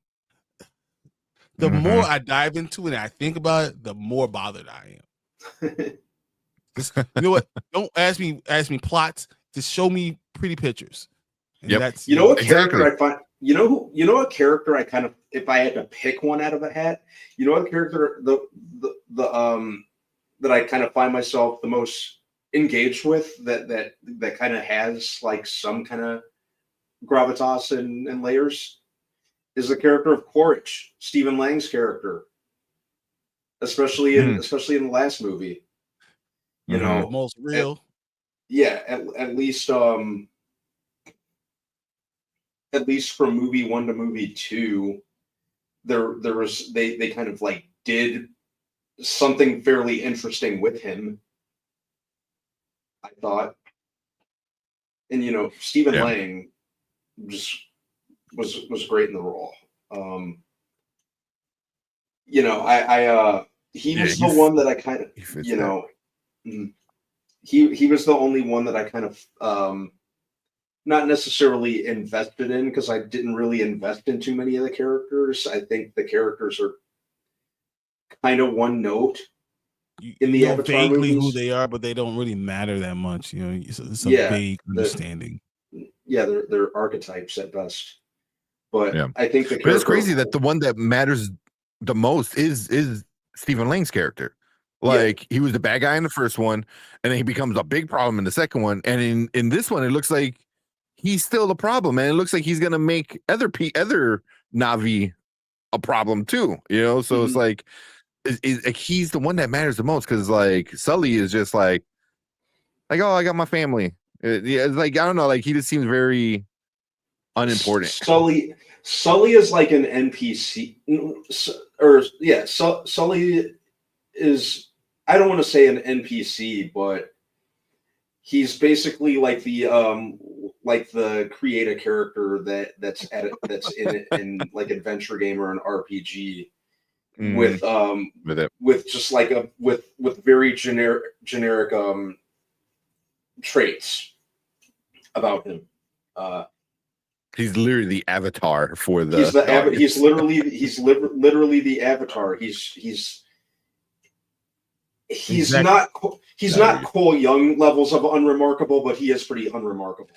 I mean, when you talk about what he is, Sully is a white guy wearing a Jamaican hat with the dreads in the back. That's what he is. Yeah, that's what he is. So I mean, he's a cultural appropriate. He's a culture vulture. And then, but then Awa chooses his family. Like, whoa, bro, that's something. Like, oh, let's get this 60. Not even, how old is Sigourney Weaver? 70 at this point. Yep. That woman is like 76 years old. Like that. I'm sorry. That will never not be hilarious. That will never not be hilarious to me. That James Cameron's making this near 80-year-old woman play what's supposed to be roughly like a 14-year-old girl. I think they said. Kitty's supposed to be like 14 in one of the featurettes. Couldn't even be bothered to alter her 80-year-old voice. It's so funny to me. It's so hilarious to me. I'm sorry. I know I always come back to it. And guess what? And guess what's going to happen? We're all going to go watch this show. We're all going to watch this movie. We could complain about it, but are we going to not watch it? Are we going to not go, or are we going to feel like we're missing out? He's going to, and he wants to make 2 more of these that'll span that over the next 6 years, 7. I thought Collector said it earlier. 2031 is about 2031. Yeah, 2031. 2028 for 2029 for the fourth 2029. One. Jesus, James, what are you doing? 5 of these? Making money. Making money. Yeah, if all 5 make over $1 billion, he's gonna make 5 more. We're Oh, yeah, we're the yeah. problem, guys. Yeah. We're the problem. Stop going and see it. No, Yeah. I'll see you at the theater. Do you think that with two Yeah. more on the way, do you see it wearing out its welcome from a visual standpoint? No, Unless because Cameron technology really, continues to increase, right? Technology Mm. always gets better. As long as you have a Yeah. technological. Even this one looks better than the last one. The last one looked, yeah, yeah. and Mhm. I think that's what it rides on. It all rides on like that's a great shot. Like I said, if I didn't know any better, Yeah. I think that was all like practical. But I think a lot of it rides on Cameron stepping his game up with each movie, and I'm assuming that's why the sequels are going to be so spaced apart. Okay. Yeah. You know, Takes a while. heck, we Takes had a to wait. We had to wait 13 years for one sequel. while. Well, yeah. Yeah. Now he has a plan, quote unquote, but we'll see. What the fuck? We'll see how that goes. But cool. Let's move on out of this one. But yeah, we're probably gonna get like a couple more trailers. We'll get more what's going on with this one. But until then, make sure you guys come and check us out every Monday, Thursday, and Saturday when we talk about trailers like this, movie reviews, and other fun nerdy stuff. But we appreciate everyone in the replay. Make sure you guys hit that like button, hit the subscribe button, leave a comment down below, and let us know what you guys think about it. But let's if you're watching live, let's have you guys stick around, and let's move on to our next topic for the night. All right. Yeah. So B's like, yeah, I'll spend 40 minutes on the trailer. That's why I know you're gonna spend 3 hours on zombies. Can't. Too tired. Yeah. All right. What time is it? You want to do Gen V real quick, and then we'll go into zombies. Whatever. Okay. 'Cause I'm getting tired anyway. So I know, man. You've been streaming since like 4 o'clock. Yeah, I'm barely holding on. So whatever. Whatever you gotta do. Oh no, let's do Alien because that's the end. Yep. Let's do Alien. I forgot about Alien. It's forgettable. Oh, I think it forgot it was the end. I was like, oh, is the finale? Fuck it. I mean, they finalized some stuff. I mean, the ending. I think the last thing on the ending was a finale part. So yeah.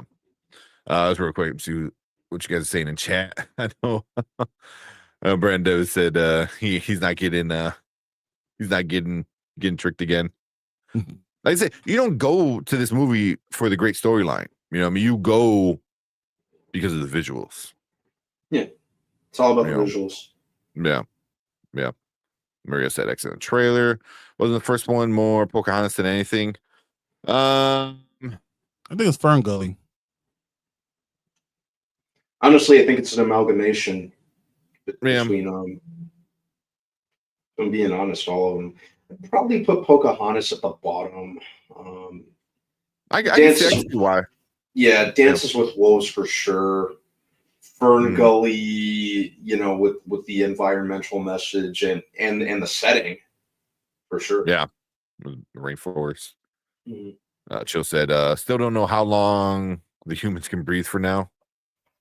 That's something new. That's something interesting. As it starts more to fire and ash burns away the nitrogen, creating more oxygen. Oxygen. You can understand how that can work. Well, I mean, they already have an ozone layer, but it's too much nitrogen in it. So you can see how it can burn off and make more oxygen. Like the ash in the environment can do that. Yeah. Yeah. Then we're going to talk about gentrification. Yeah, that's what I say. Almost every science fiction has a chosen one now. Yeah, it's just how they kind of go. Like I said, this movie looks effing epic. I think either Jake Sully or Zoe Saldana character. I think one of them are going to die because they're barely shown in the trailer. Well, they said they're going to stop focusing on the parents and start focusing more on the kids. On the kids, yeah, because at least the kids are natives, from there. They're not. I mean, they got 5 fingers, but That's true. Yeah, they're still They're still still very much different. human. Mm-hmm. And then one of them wasn't even born. Not even a real kid. A real. She was like transferred, right? Yep. Transferred over. Yeah. Yeah. But you said that thing about the story. See, this is the kind of thing you don't think about the story for, man. You just go in knowing it's not going to be a good story, but also knowing this might be the prettiest thing you ever see on the big screen. I do probably the worst thing you could do. Hmm. The worst thing you can do is complain about it, understand what it is, and still go see it. That's where this is where I'm staying. This is unfortunately, to be knowledgeable enough about it and still go. It's bad. Yeah, but like as a movie fan, but just like as a movie fan, you could be like, "Damn, that looked amazing." The same thing where you're like, "Damn, like that was acted really well." Like something like him. I thought a lot of the acting was done well, but the story was garbage. Like the ending was horrible. Like this, so. But the acting was good. Like Marlon Wayans was awesome. You just stick the landing. It was the worst ending you've ever seen. You didn't even land. You just fell on your knees and started heaving, dry heaving. That's what you did in the movie. Oh man, I'm still let down by that. It could have been amazing. Yep. Yeah. Oh yeah. Oh, the unobtainium. Unobtainium, dumbest. That's how you know that the writing is beyond lazy, because that is the dumbest name for a material. Yeah. It's like I'm surprised that the shiny tanium, like something dumber. I don't know. What's up, Kevin? Kevin said, fall season box office: Avatar: Fire and Ash, Zootopia, Wicked for Good, Tron: Ares, Parrot of Badlands. Those are gonna be good. Yeah. Those are all gonna be good. Tron: Ares just is not doing anything for me. I can't, and I'm so ashamed to say that. I'm not. It doesn't look good at all. It does. It looks like buns. Yeah. I was like, why are you in the real world? It's stupid. It's so lazy. Well, I heard like Collector. I heard one script was written that took place in the grid and another that took place in the real world, and the studio went with the latter. Probably wanted to cheap out on it, but if they're doing that and it's not continuing the story of Tron Legacy, which you'd think they would have done, and even the director can't give like a sound reason as to why they would do that. And they've lost me. Yeah, it's cool. Nine Inch Nails are doing the soundtrack. But I could just stream that if I wanted to. Yeah. I'm not. Yeah, it looks like nothing about the trailers is landing for me. It's boring. Again, that's all visuals with no substance. Brandon said, "I'll wait for HBO Max."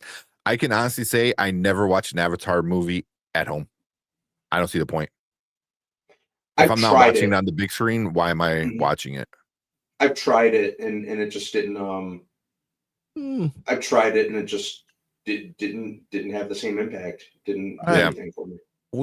My dad has a 85-inch TV, and we had a 4K player, and it was at night, and we were sitting. It looked nice. It looked really, really good.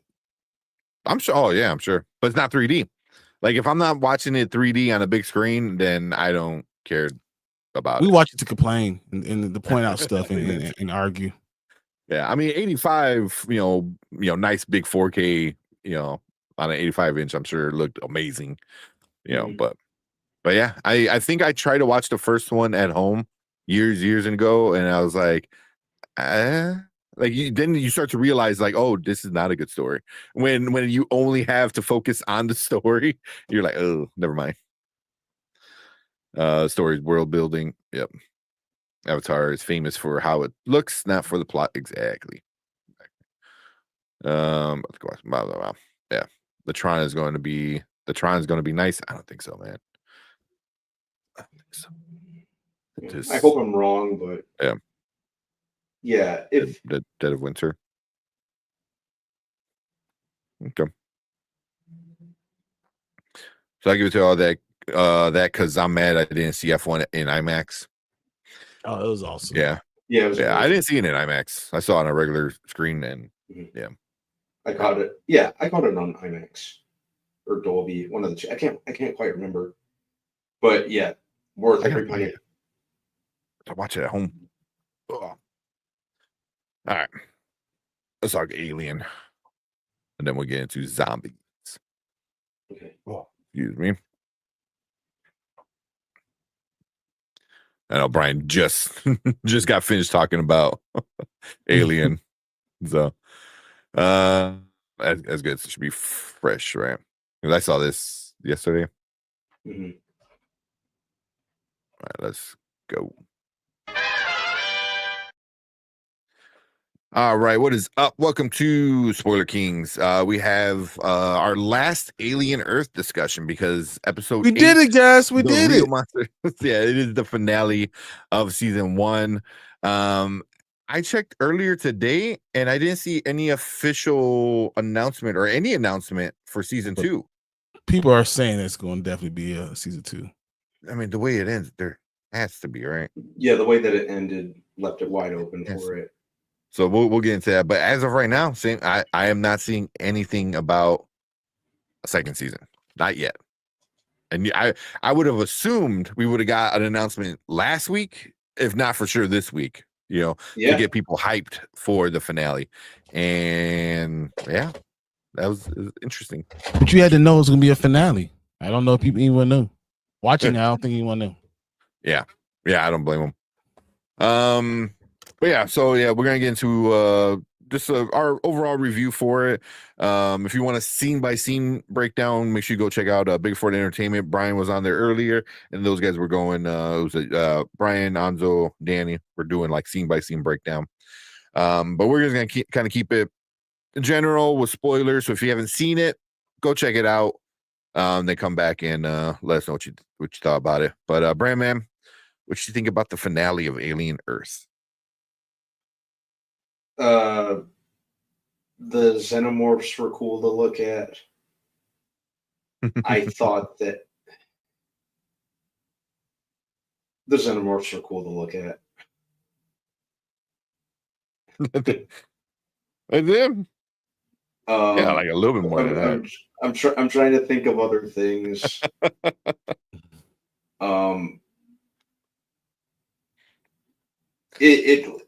It left it left the door open to explore more and do a lot more and go bigger with it when it comes to the next season. Mm-hmm. I thought just like I did the previous episodes, the acting, especially for the for Wendy and the Lost Boys, whatever the hell you want to call them, was pretty good. You really believe that these are kids in adult bodies. So that was pretty good. And I wouldn't say it left me enthused about a second season, but I definitely watch a second season if it does happen. Yeah. It leaves you interested enough where you're like, okay, I kind of want to know what goes on next. Yeah. Well, okay. What about you, Brian? What do you think about the finale? Overall thought, I think they did a lot of storylines that they wanted us to really want to see, and they did a terrible job of executing it. I could say that about a lot. I mean, Morrow and what's his name? Kirsch.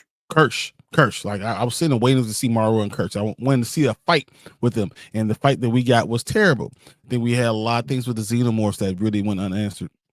I think we had storylines just the kids grew up so effing fast. Like they went from being like 8 and 9 and 10 years old to being like 20. Like what? Like in the way that they thought their mind process went. I thought that was very strange. I don't think Boyd Cavalier seemed even dumber than he did before. I think they really opened up a lot of problems between Wendy and what her points were. And I mean, in the whole episode was really more about who's the real villain. The real monsters are. So what they did is they tried to make everyone look monstrous. And in doing that, I feel like they also didn't set up anything for us. All the things that they did set up, they never finished. So when the finale comes in and doesn't finish the way it's supposed to, I'm disappointed. As a show, it was fine. It was okay show. As a finale, it was terrible. Yeah. I think that's a good way to put it. Like as a show, I was entertained enough where I would kept coming back every week to see what happened next.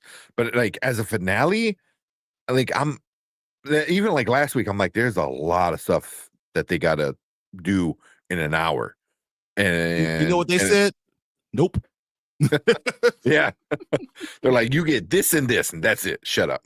But like, yeah, but like it's like you said, like the kids went from like being kids to adults super quick, and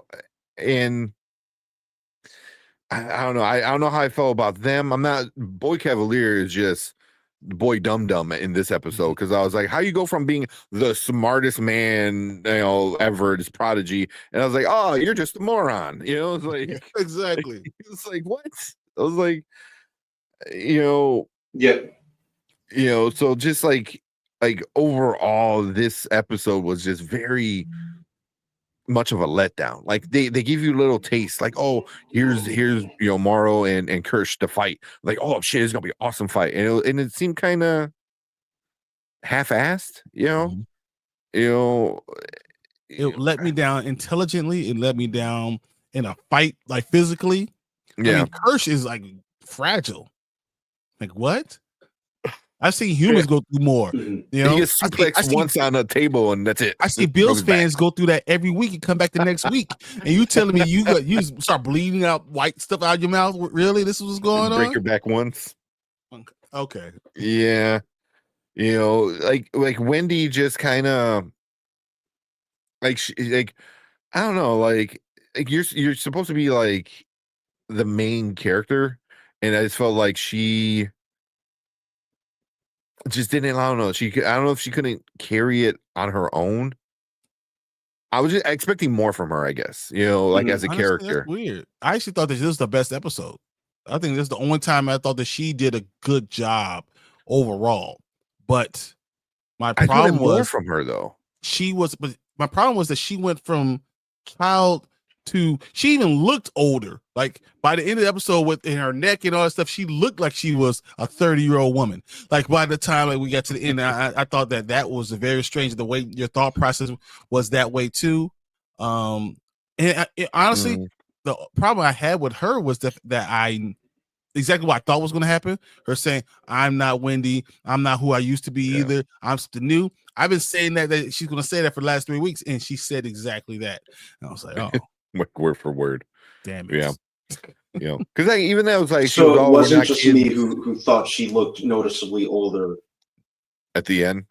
Yeah, yeah.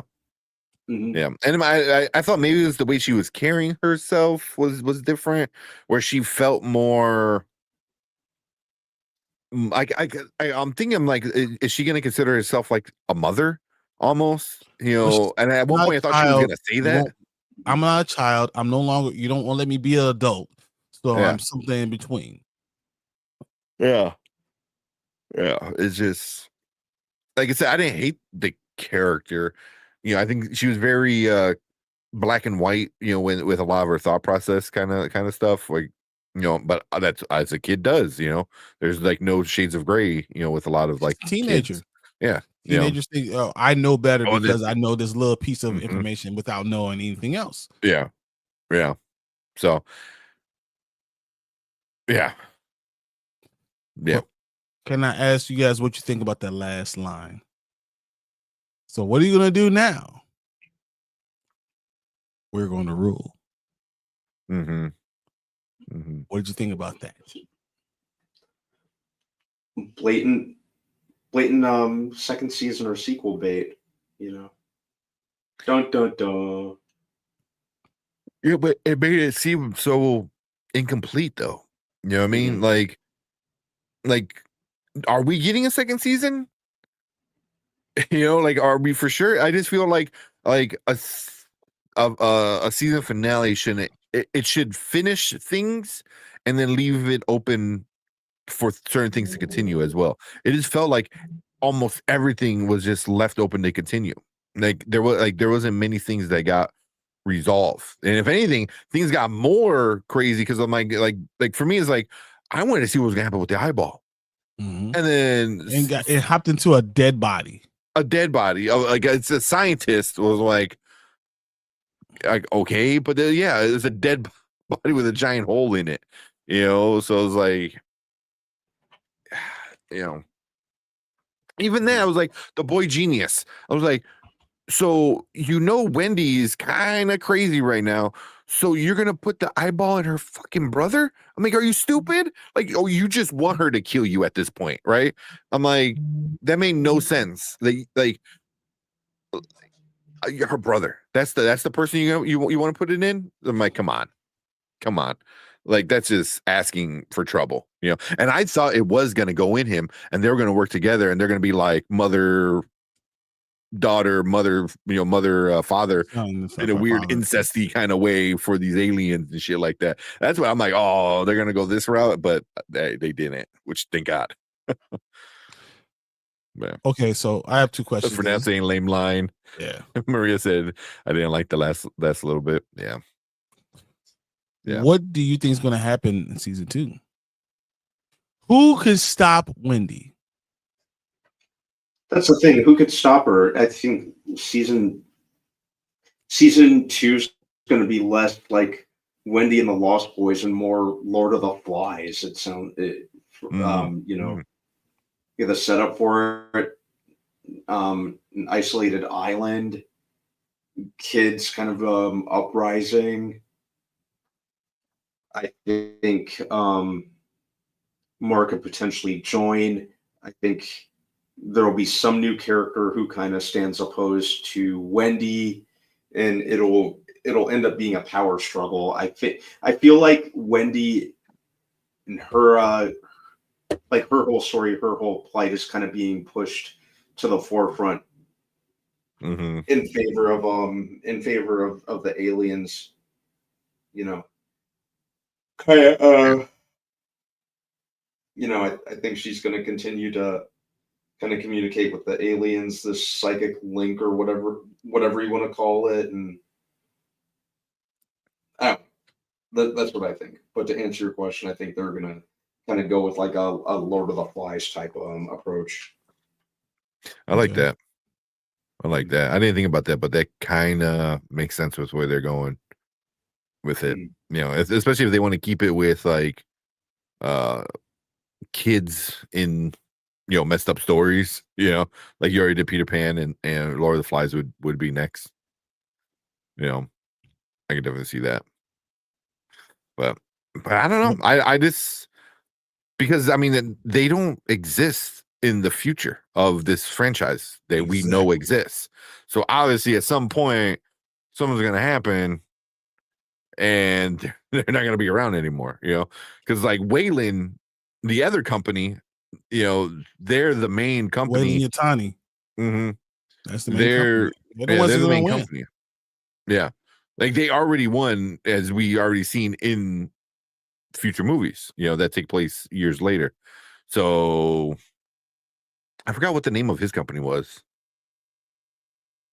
But I don't remember. Yeah. But even then I was like, he like my biggest disappointment was the boy Cavalier, the boy genius. Because he just was the dumbest character in this episode. Like tells all these kids that you're floor models. You're just projects for me to, do stuff. And then he tells them about his past, which I'm like, it was like, yeah, he fell into too like generic villain territory. Yeah. Like exactly what it was. Old villain. It really undermined what we knew about him as a character and his methods leading up to, very smart, very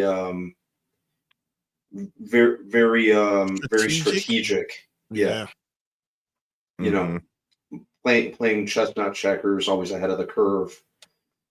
Yeah. So yeah, that really kind of betrayed everything about him to that point. Yeah. Yeah. Okay, I don't know, so man. I'm What looking you at the got? future. I think Wendy is going to become super powerful, and no one's going to be able to defeat her because she has her own xenomorph.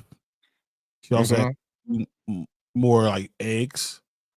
Oh, that's right. Yeah. Has her own army, whatever the pod thing is, and she But there's controls. the other xenomorph running around that we haven't seen yet that busted out of the scientist guy. That the Yeah, no, eyeball, it was his with her. body. It was No, with the her? eyeball, yeah. So the eyeball. No, Eyeballs are somewhere running out. I think she's going to be because the eyeball can't mess with her army. no, the xenomorph that popped out of him. Yeah, And that, then he that was like, with it. The little one was there with her xenomorph. The big one was up top, and the little one was underneath. oh, was it there? Okay, I Yeah. might missed it. So I think she has so much going on, in that she might become so powerful, and she might for either it's two things. Me and Anza talked about this with Danny. Either the other synths are going to say she's going crazy, and we need to figure out a way to depower her because she's wrong and she's doing things the wrong way, and they don't like it, so they go to Joe Hermit, her brother, and say, you need to be able to want us to stop her, slow her down. You know, that's one thing. I can see that. Or two, someone else convinces Joe, because Joe is there to stop her. That's his only point as being a character that's still there, is to be able to stop her when she gets too powerful, because he's her Achilles heel. That's the only point, the only reason to be there. Because if it's just the synths, and they only care about the synths, then there's no other need, for them. There's no more room. Curly now is going to follow Wendy wherever she goes. Smee, slightly, Nibs, following Wendy wherever they go. She's going to play into their inhibitions. She's going to play into all the things that they ever wanted to do. It's going to be like the island of donkeys with Pinocchio. They can do whatever they want to do. I like that. So the only semi-dope person that's in that group is Hermit still. So you can play on Hermit's, we saw what he had, but he shot Nibs. So Hermit has that idea that some of these things are wrong. And I feel like that's what we're going to play on next season. Yeah. I can see that. But what if Wendy's like, I'm not your sister anymore, and takes him out? Like that would be like healthy. She still wants to see him be okay. So even though she keeps him at arm's length, she's still going to keep him by her. So. Yeah, I mean, I see, I can see her taking him out, or like she would have let him die before with the eye thing. Just could have let it go inside, but she ended up saving him, and then bringing her one of the eggs, one of her babies. It's like, oh, here, my brother is gonna do a sacrifice, not sacrifice. She has prisoners. She has prisoners to do that. She still has Dame Sylvia. Just send her out there for one bit. Yeah. So, I don't know. I just think they started poking holes in their relationship, especially in this finale. Where he's like, "Oh, I won't. I have to save people." And she was like, "Oh, we're not real people to you." So I think she's starting to disconnect from him. And she goes, "I'm not, Marcy. I'm not Wendy. I'm not a kid. I'm not an adult. So it's like she's starting to disconnect with humanity in general. So." Yeah, but she didn't kick him out. So I thought that she was going to force him to leave. She could have forced him to leave, and she didn't do that. And I think that still having that part, because Wendy, or Marcy is still part of her. She's not all of any of those things. I think that he's only there as a plot device to be able to. 100%. Like he's there for her, to stop her and stuff like that. It's just, I think at some point, one of them is gonna push the other one, and we'll see what happens. So because he can easily say he's like, "Oh, you're not my sister anymore. You're something else." I don't. Yeah, he could do that as well. I don't know if he's So. not dumb enough to say it. He can think it though, and let us Yeah, know. well, yeah. That's the thing. He'll say it, and like the eyeball will hear it or some shit. Yeah, but overall, what do you grade it? Is this? Yeah, I was gonna say. Yeah. What would you guys give the? What would you guys give the finale? And overall, the whole season, put in there. Like, is this a now? Is this a later? Or is this a never? Because like somebody like Bobby in our live chat right now, he hasn't watched this. So what would we recommend to him? Sorry, what you think, Brad Man?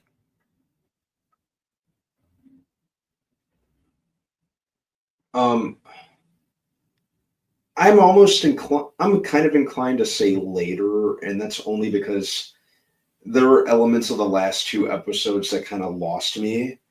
I think the character shift with Wendy was a little jarring for me, and I get that she's technically a child in an adult's body, but it just kind of I liked where they were going with her the first 6 episodes, but 7 and 8 they kind of started to lose me. I didn't like how she basically became the xenomorph whisperer. They turned the xenomorphs into basically they turned the one xenomorph into Blue from Jurassic World, basically. It just which I didn't really like. I think and I hate this because Daredevil Born Again did the same thing. It became less concerned with telling its own story, its own contained story, and more than just being set up to a second season, which for all we know may or may not even happen. So it got a little tedious for me near the end. And so I'm kind of inclined to say later. And the end credits got progressively annoying for me. It was cool at first. But the song, just picking some like grunge or 90s rock song out of a hat. It wore thin after a while because it didn't seem to be done for any reason other than to be like, oh, look at us, look how cool we are. Yeah. That I gotta admit that last one didn't really feel good. It felt like, we're still doing this. Yeah, it was kind of like I thought it was cool the first couple of times, and then it started pushing my buttons. Okay. Real quick before we go on, Brian, she does giving it a now/later, and Maria saying skip it. Doing the never. So, all right. What you giving it, Brian? It's a later. It's definitely not now. It's exactly what you expect from a later. So, like each episode, if you watch it individually, you would probably say somewhere between a B and a C. But when you think about formation of an entire season, it's terrible. It's not a good way to formulate a season. And they're counting on longer seasons. But this is a show that probably needs, because it's more of a slow burn, that probably needs longer season. 8 episodes is just not enough to flesh out all these storylines. And they hurried up too many things. And it didn't feel any type of finale-ish at all. You have 5 more open-ended questions than you did before. So when I really break it down, and I'm starting looking at it, wasn't impressed in the season that much to the point I'm going to say it's a later. Yeah. Okay. And I'm probably gonna give it a later as well, because I think the best time to watch this would be like a week before the second season comes out, because I feel like it was a fun enough season. Like Brian said, each episode was pretty fun as a whole season. Like there are some issues where you're like, I would have put this episode here. This didn't quite make sense. You didn't answer this yet. So for me, by the end, you're like, oh shit, I have to wait a while for season 2 to see what even happens. I would watch this right before season 2 drops, and then jump on board with season 2, and hopefully they don't do the same issues, with dragging out certain storylines. They're like, oh, hey, you really love this character, like, oh yeah, he's awesome, the little eyeball, we love it. It's like, and nothing's ever gonna happen. You're like, cool. I just feel so, I don't know, like wasting my time caring about this little character. So yeah, so there you go. 3 laters. Just wasn't doing it. But someone like Sheet is saying he's in the minority on this one. He goes, he enjoyed the series so far. Okay. Yeah.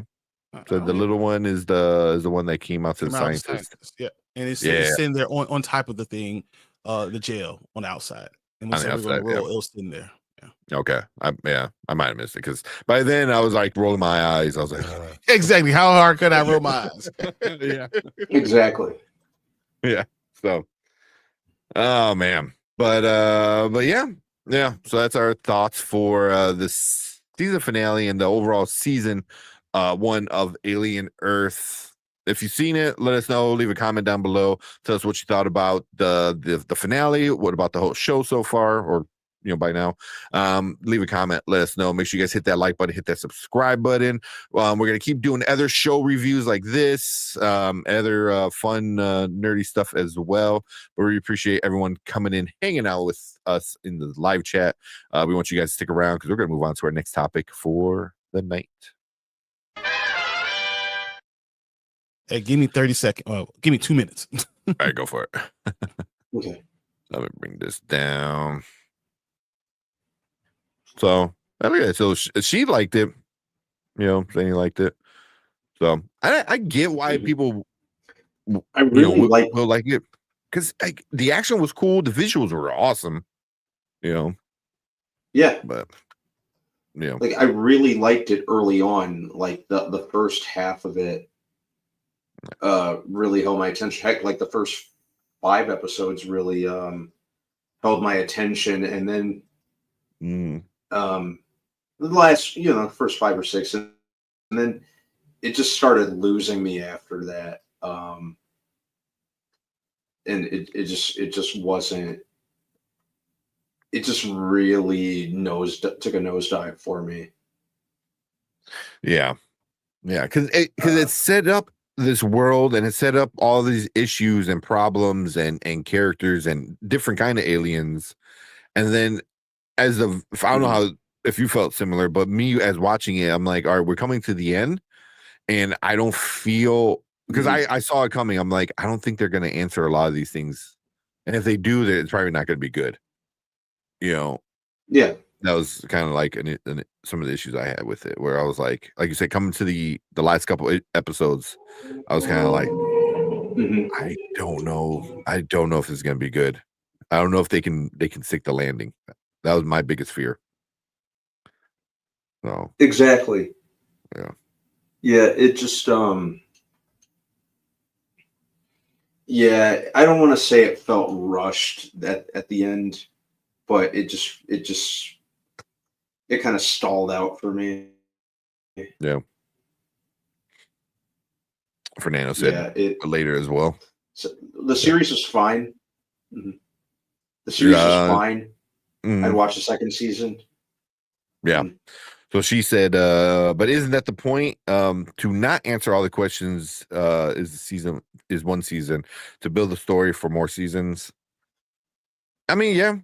I mean, but you want to answer some. I don't think in this. I don't think it.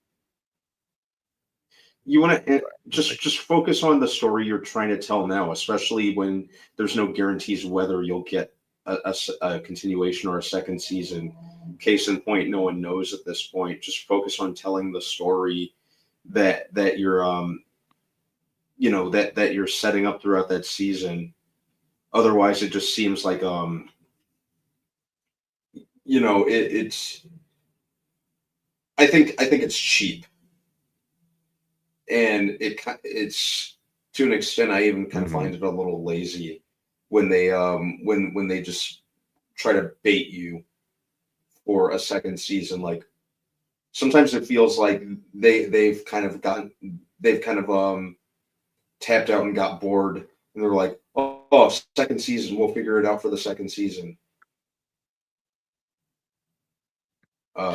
Yeah, which But yeah, it really worries me, man, because like usually you'll get the announcement, you know, in the penultimate, around the penultimate you get an announcement, or like right before the finale you'll get an announcement. You didn't get that we with still even this with is Severance, it's right? been over. Didn't Severance not get it? It's Severance season 2. I feel like a lot of the stuff was after. Yeah, well, are you talking about like The announcement for getting stuff answered, or the announcement? Or the announcement for like season 3 was after the season, even though we all knew it should be it. I feel like a lot of these shows are getting after the season, 2 weeks after. Paradise got 2 weeks after the season. Like, I mean, I feel like I'm not worried about it because I feel like the numbers actually, even though I don't like it, I think the numbers actually going to more getting it. Yeah. I mean, because Rotten Tomatoes, it's not bad. It's 93% with critics, 67 with the audience. So it's not like horrible. And obviously, like Hulu's probably not going to release the numbers for the show, like how many people are actually watching it. But it's said to be pretty good. So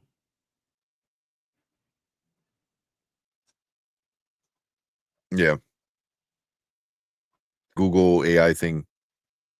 9.2 million global views across Hulu and Disney Plus in the first 6 days of the episode 1. So people were interested. I don't know if it kept up with that.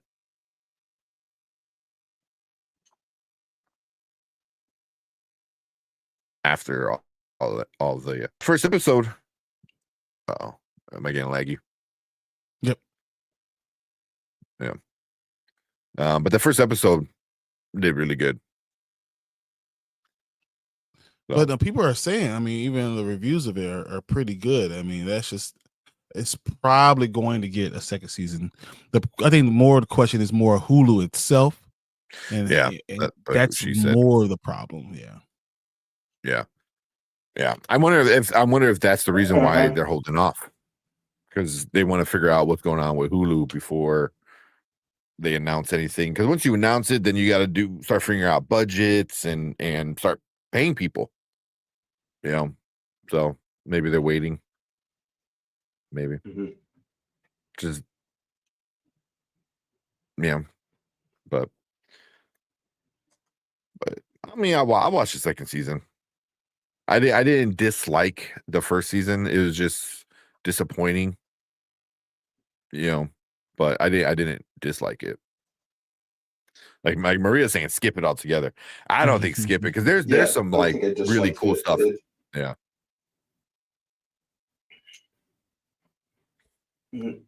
Yeah, it was a good kind of addition to the Alien universe. Is it there though? were times where it kind of tripped up for me. But here's my question: it's fine. Is it a problem? Is it problematic though? In the universe, are there things they're going to have to answer to get us to where we need to be for Alien and what we've learned? There's a lot of things that they have to clear up. Yeah. Yeah.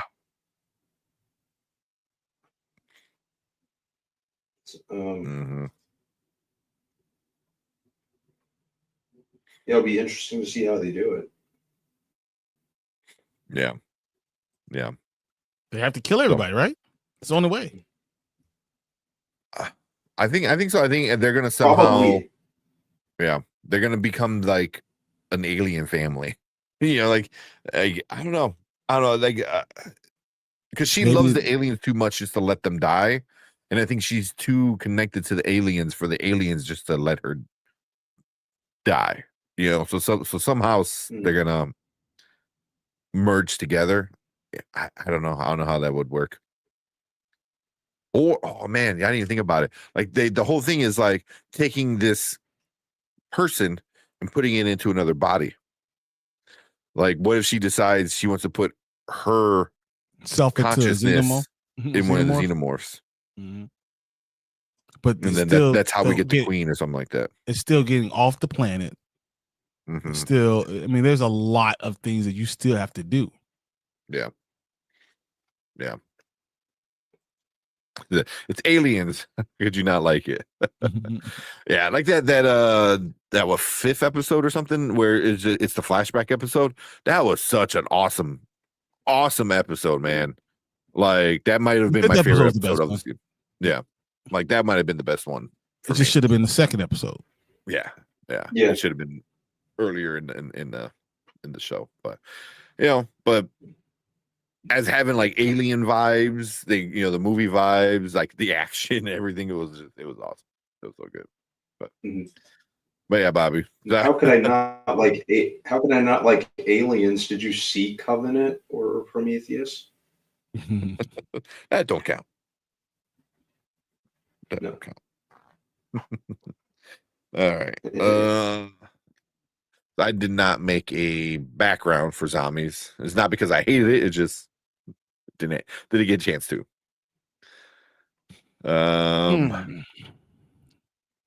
You ready? You guys, Yeah. you tired me out, so okay, I won't be screaming. I promise you that. I won't be screaming. You won't be screaming. Let me bring something real quick. Forget it.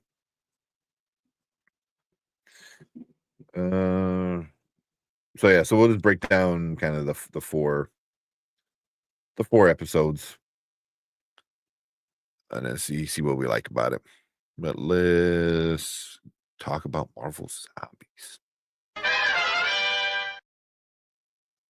All right, what is up? Welcome to the Spoiler Kings. My name is Stan Kramer with Brian the Grizzly Brandman Brandon, and we're gonna talk about Marvel Zombies. We got it the other day. All 4 episodes came out, and we all watched them, checked them out. So we're gonna break down each episode and then talk about each one, and then talk about how we like the entire show season as a whole. But yeah, we'll start off with I guess episode 1. Just real quick, it starts off with your main character of Kamala, who is you have Riri Williams and you had Kate Bishop, and they're kind of surviving. Find a very important thingy that they don't know what it is, and that's kind of how it goes. And then they have to go and they figure out it's a thing that could save the world, but they have to take it to a shield base.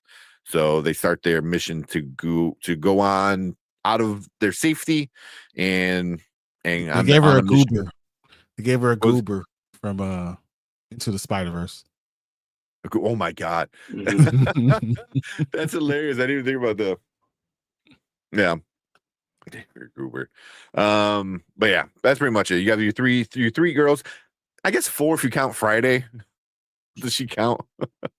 No, I mean, because even when Kamala Khan goes back in the last episode, what she really remembers is she remembers those other 2. Yeah. But yeah, so you have them, going on their mission to go to a shield base. So, Brian, what you think about episode 1? I thought episode 1 was a good start. I mean, you got all the things that we saw from the actual trailer, the things that we're like, oh, that's amazing. Most of those things came from episode 1. It was violent, it was crazy, it was stuff happening all over the place. We got Blade Khonshu, even though it wasn't Mahershala Ali, we still got that in itself. It just felt like they understood what they're doing, and I was not hating it. And I was like, oh man, this is good. I understand what they're doing. I think everyone else, they made stakes. They created stakes, and it kind of hit for me. So I was happy with episode 1, even though I will say it was a little bit slower than I thought it was going to be at the beginning. Okay. What about you, Brian, man? What do you think about episode 1? I think that directly out of the woodwork, first couple minutes set the tone for what was come pretty quickly and efficiently. I liked how it threw you right in. this had been going on for a while, so that really did good for this story, for the universe. I didn't think it talked down to you in that regard. I liked how, it really made straight away. It made the most of the M rating. Oh yeah. And I liked how, the surviving characters kind of came together. That really worked for me. And and the animation style carrying on with kind of that almost like almost feels like a combination of CG and hand drawn animation. Almost like that cell shaded style animation. I love that. I thought it worked. I thought it worked really good here. Like the use of colors and brighter colors versus darker really added to the atmosphere of the show. So yeah, thought there was a lot that worked. Yeah, yeah. I enjoyed the first episode, and I was watching other people talking about it before, spoiler free, before I got to watch it, and a lot of people didn't like it. So I was kind of geared up to like, oh, I don't know, but I was like, oh, this is okay. This is fun right off the bat. Like you jump into the world, you get an Avenger that's zombified. So, and he's still a badass. At least with his power set. So you're like, okay, they introduce everything without like spoon feeding it to you. I feel like, so once you're out on the open road and stuff starts happening, I was just like, oh shit, but by the end of the episode I don't know, are we getting into spoilers? Yeah, probably. Yeah. Why not? Yeah. With some of the characters dying, I'm like, holy shit, right. Like there's like you said, like Brian said, like there's some stakes at this, it's an MA, and it's very violent, but also it's like the people you might not survive, But they hit you with that from the beginning to let you know that you love somebody. Just because you love them in other movies doesn't mean they're going to be here. Yeah, exactly. But yeah, did anybody else kind of hope when all that lightning was in the sky? Was anybody else thinking the storm? No, because I'm like, they had. I didn't know what to. So like maybe. Yeah, I didn't know what to think. I didn't know if it was Thor or just something else going on up there. I didn't expect them to go the route they ended up going with. But at one point, yeah, my initial thought was like, is that Thor up there? Yeah. Okay. And then what'd you guys think about the deaths? Because I thought the way Kate Bishop died was fucking stupid. It was so stupid. At least like Riri, the way she went out was like, okay, yeah, I was, that's a very zombie movie kind of thing that happens. So I was like, whatever. But with Kate was just like shot the arrow. It was kind of a dud, and then just gets like, I don't even say obliterated. She just becomes like a thing. The freaking beam hits her, and then like that's it. She got vaporized. Yeah, I was just like, what? Like, I don't know, because that was the first death, I believe, where you're just like, oh shit, like, did that just happen? I just felt like it was very quick and unceremoniously. It was just boom, happened. So, what do you guys think about the first two deaths? I mean, I was pissed off, and you saw it happening. I was like, oh, but I was pissed off without being unhappy. I think you had to create stakes. You had to choose someone that's going to is going to revolve around. Yeah, I didn't hate him, Kamala Khan. Yeah. It I think it did good at setting the tone because it just reinforced the idea that no one's safe. Yeah. And the whole point was to get to the blade. That was the whole point. Yeah. Like kind of true.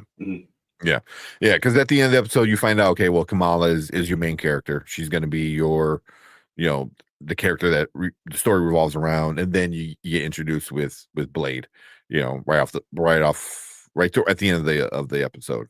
So, yeah. Anything else with episode 1 before we move on?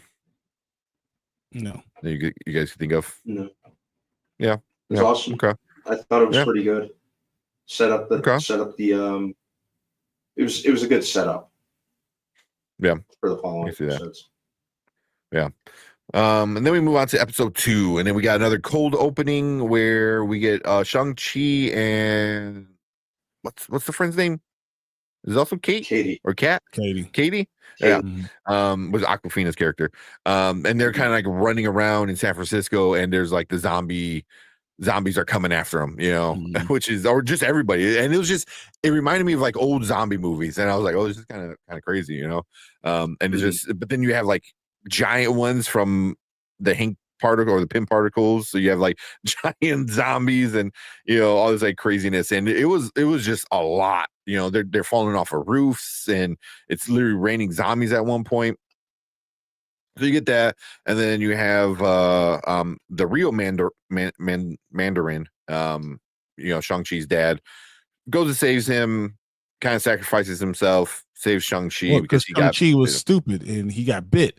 He gave him the rings. So yeah, and one of the rings kind of permanently stopped the spread. So he had like a zombie arm kind of up to his bicep, which is interesting. Yeah, we got the FBI agent, I can't think of his name. That was in Ant-Man 2. He was in WandaVision. So he shows he's in part of the crew as well. And then it kind of skips forward where they're in the middle of the apocalypse and they're kind of surviving. So that's pretty much it. So it's like mostly a Shang-Chi kind of and friends episode, until later in the episode. But what you guys think about episode 2?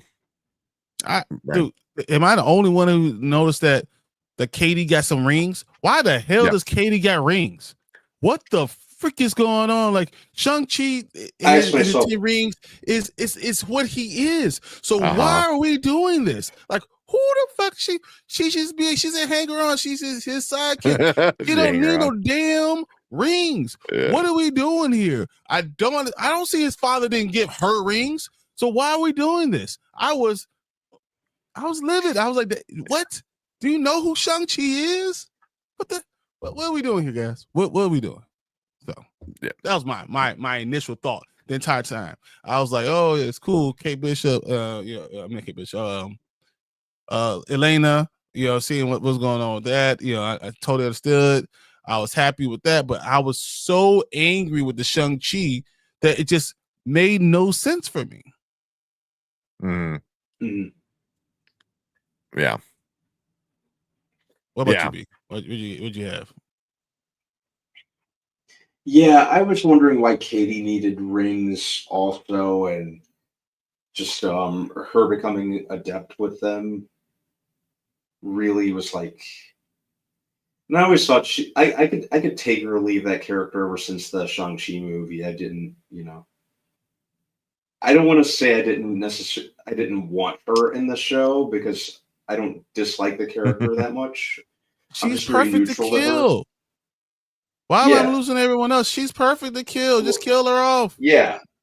Like it's like what do you do? It's like they let say Namor movie. Eat her. Why does Namor gotta eat everybody? Let Namor eat her. Done. Yeah. But yeah, other than that, I like the whole kind of like post-apocalyptic Mad Max vibe after the prologue. Yeah. I like how they use the raft as like a city of refuge, basically. That was pretty cool. And the fight scenes, particularly ones whenever Shang-Chi was involved, were especially cool. Very, very fluid. I like the way that Shang-Chi in the 4 rings. Yeah. and so that was kind of cool. Yeah. Mm. It was cool. But yeah, Brian, that was the first thing I thought of when they encountered the scrolls, which was interesting. They encountered the scrolls and she's using the rings. I was like, what? I was just like, why? Like, yeah, it just didn't make, for me, it didn't make any sense. I was like, bro, like, you trained since you were born. You know what I mean? Like, it's in your blood. It's who you are. This is your destiny, is to take over these rings. And you give it to some chick who has no idea about anything, and you're like, oh, here. Well, she's my use these. friend. What? Like, wouldn't it be better to give, like, Death Dealer some of the rings then? Or give a ring to fucking everybody in your crew? Like, this is your ring. This is your ring. Like, you get a ring and you get a ring. Like, come on, man. Yeah, that was the kind of the thing I was like. When the Wu Law left, he did not say, "Hey, Shang-Chi, give us everyone one to your friend Katie." Yeah. Come on. I just can't. I just can't with that one. But I when who is it when Kamala and meets with the Russians with the Elena. Was that was in this episode, right? Yeah, this is one. Yeah. They meet all on the ship. So Kamala meets Elena, and we have Alexei. What's the mother? I forgot. Rachel Weisz. Yeah, wherever Rachel Weisz character. Yeah. Yeah. They because they meet at the place, right, or at the headquarters, and then they all the zombies attack the headquarters. That was this episode, right? I believe, or was that first episode? No, that was this episode. No, it's this one. Yeah, so you finally get to see Captain America versus Red Guardian, kind of. Half Captain America. Half Captain America. That was kind of awesome. It was good. When he grabbed the shield, I was rolling around with the shield. That was great. But it was funny. I was laughing. That was so funny. Yeah. But even with the zombie abomination, like, literally grabs him and just like chucks him all the way down. But I thought that whole scene was pretty cool. Like, she learned how to use science to, like, control some of the zombies, which is cool. But yeah, we get the that only worked so far, and then soon as Wanda got there, she's like, "Nah, I got this. You ain't doing nothing with me." Wanda wasn't even there. It was was it Okoye? Yeah, it was there, but Wanda does come in because she was using science to control the zombies, and then once the zombies overtook them, and she's like, "Oh yeah, I use science," and Wanda's like, "Well, watch what we do with watch what Wanda does, the queen zombie, whatever it does with it," and they all turn back red and eat her. And it's like turn back around, and I was like, "Oh shit!" Yeah. So that was pretty cool, But yeah, I mean, you kind of feel for what's his name, Red Guardian. Alexei. By the end, you're just like, ugh. He was like, "Dude, just let me die without my girl, without my woman. Just let me die." Yeah. By the way, like, with the first two episodes, not to backtrack too much, is it me or is Florence Pugh's voice just like really, really well suited for voice acting? Yeah, or am I can see that. it? Like, no, she voice acted in another animated project, the Puss in Boots movie, and she was really good in that one as well. Yeah, I think her voice is kind of like, David Harbour is pretty good at the voice acting too. His too. Like, I don't know what you guys talking about. I'm looking at Rick. You know, Rick was Isaac Robinson Smith. Mm-hmm. He was Bishop, the guy that we want is Bishop. Yeah. So I mean, they had good voice actors, but the fact that you had Simu Liu, Shang-Chi, Kate, Aquafina's Katie, all that stuff, we had some actors, but the fact that we didn't have others was kind of weird to me. Yeah, Spider-Man was kind of weird sounding, which we're gonna get into in a minute. Spider-Man sounded weird, and you know who else sounded really weird to me was Zemo. Yeah, he was Rama Valuri. He Mhm. played Zemo, was the voice of Zemo. Yeah, it felt Because we awful. had John Walker there. Like John Walker was Yeah. there, so Yeah. Wyatt Russell was there. Mhm. Mhm. Also, I got really annoyed at Kamala near the end of the second episode when the little device kept falling. I kept yelling at the screen, "Put that shit somewhere safe." You don't. You don't have She's a running pocket. around with it like this. Mhm. Like, you don't have a pocket. You can't just go clip. Like, I mean, Yeah. that's it. Or like you're in the apocalypse, you don't have like some kind of pouch or something on your belt that you could just like put it like. Why are you being so reckless with that thing? Holy shit! Just ask Yelena for one of her pouch vests. Yeah, Yeah, I was like, or one. Yeah, I You're- thought that was you're kind of wa- silly. you're walking around with this thing that could potentially save humanity, and you're bullshitting around like putting it in a flimsy place and constantly dropping it. Mm-hmm. Mm-hmm. Hey, real quick, Maria said, shouldn't superheroes be able to take on zombies really easy? I mean, if all you gotta do is get bit, Thor and then should have been able to do it all. Should have been able to do it all. yeah, we're gonna be talking about Thor in a second too. She said, I ain't watching it because I don't want to get my. You ain't seen Right. none yet. Just watch. I'm Yeah. literally like, this take forever to get to this point. So, Yep. like, oh my god. Oh man, it's gonna be like 10 minutes for 2 episodes. But I mean, I know the anticipation for this third Yes, one. there's a reason. Yeah, because I would have just said it from the beginning. I wouldn't even go episode by Skip episode. everything I'll tell you else. why I hated it. So we get to the third episode. The third episode, the cold open is with Spider-Man.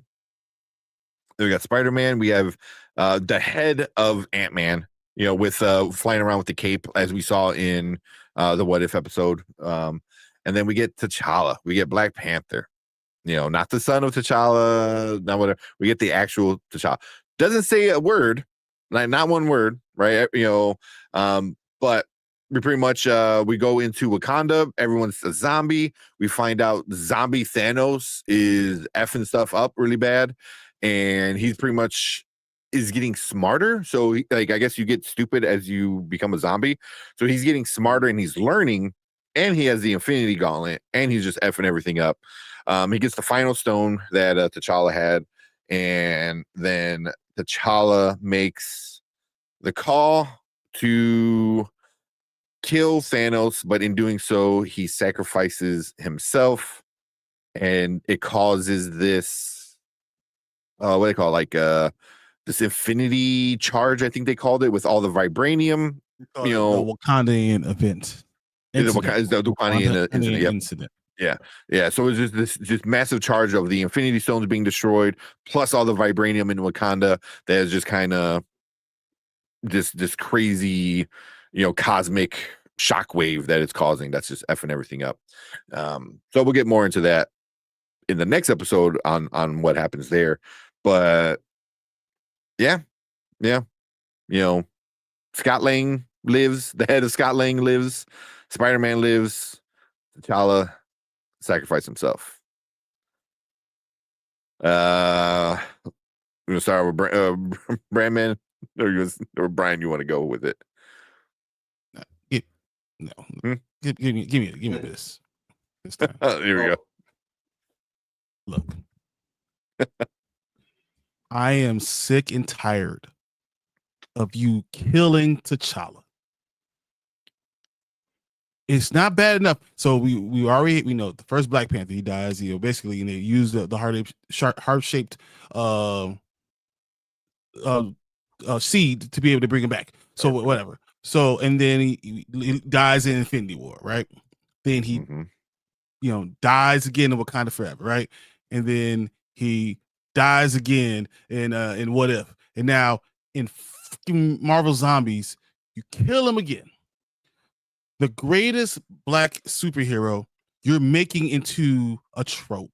You're making it into a joke, not trope, a joke. Because this is ridiculous. Why are you keep on doing? You see the movement that we had. I cannot do this anymore.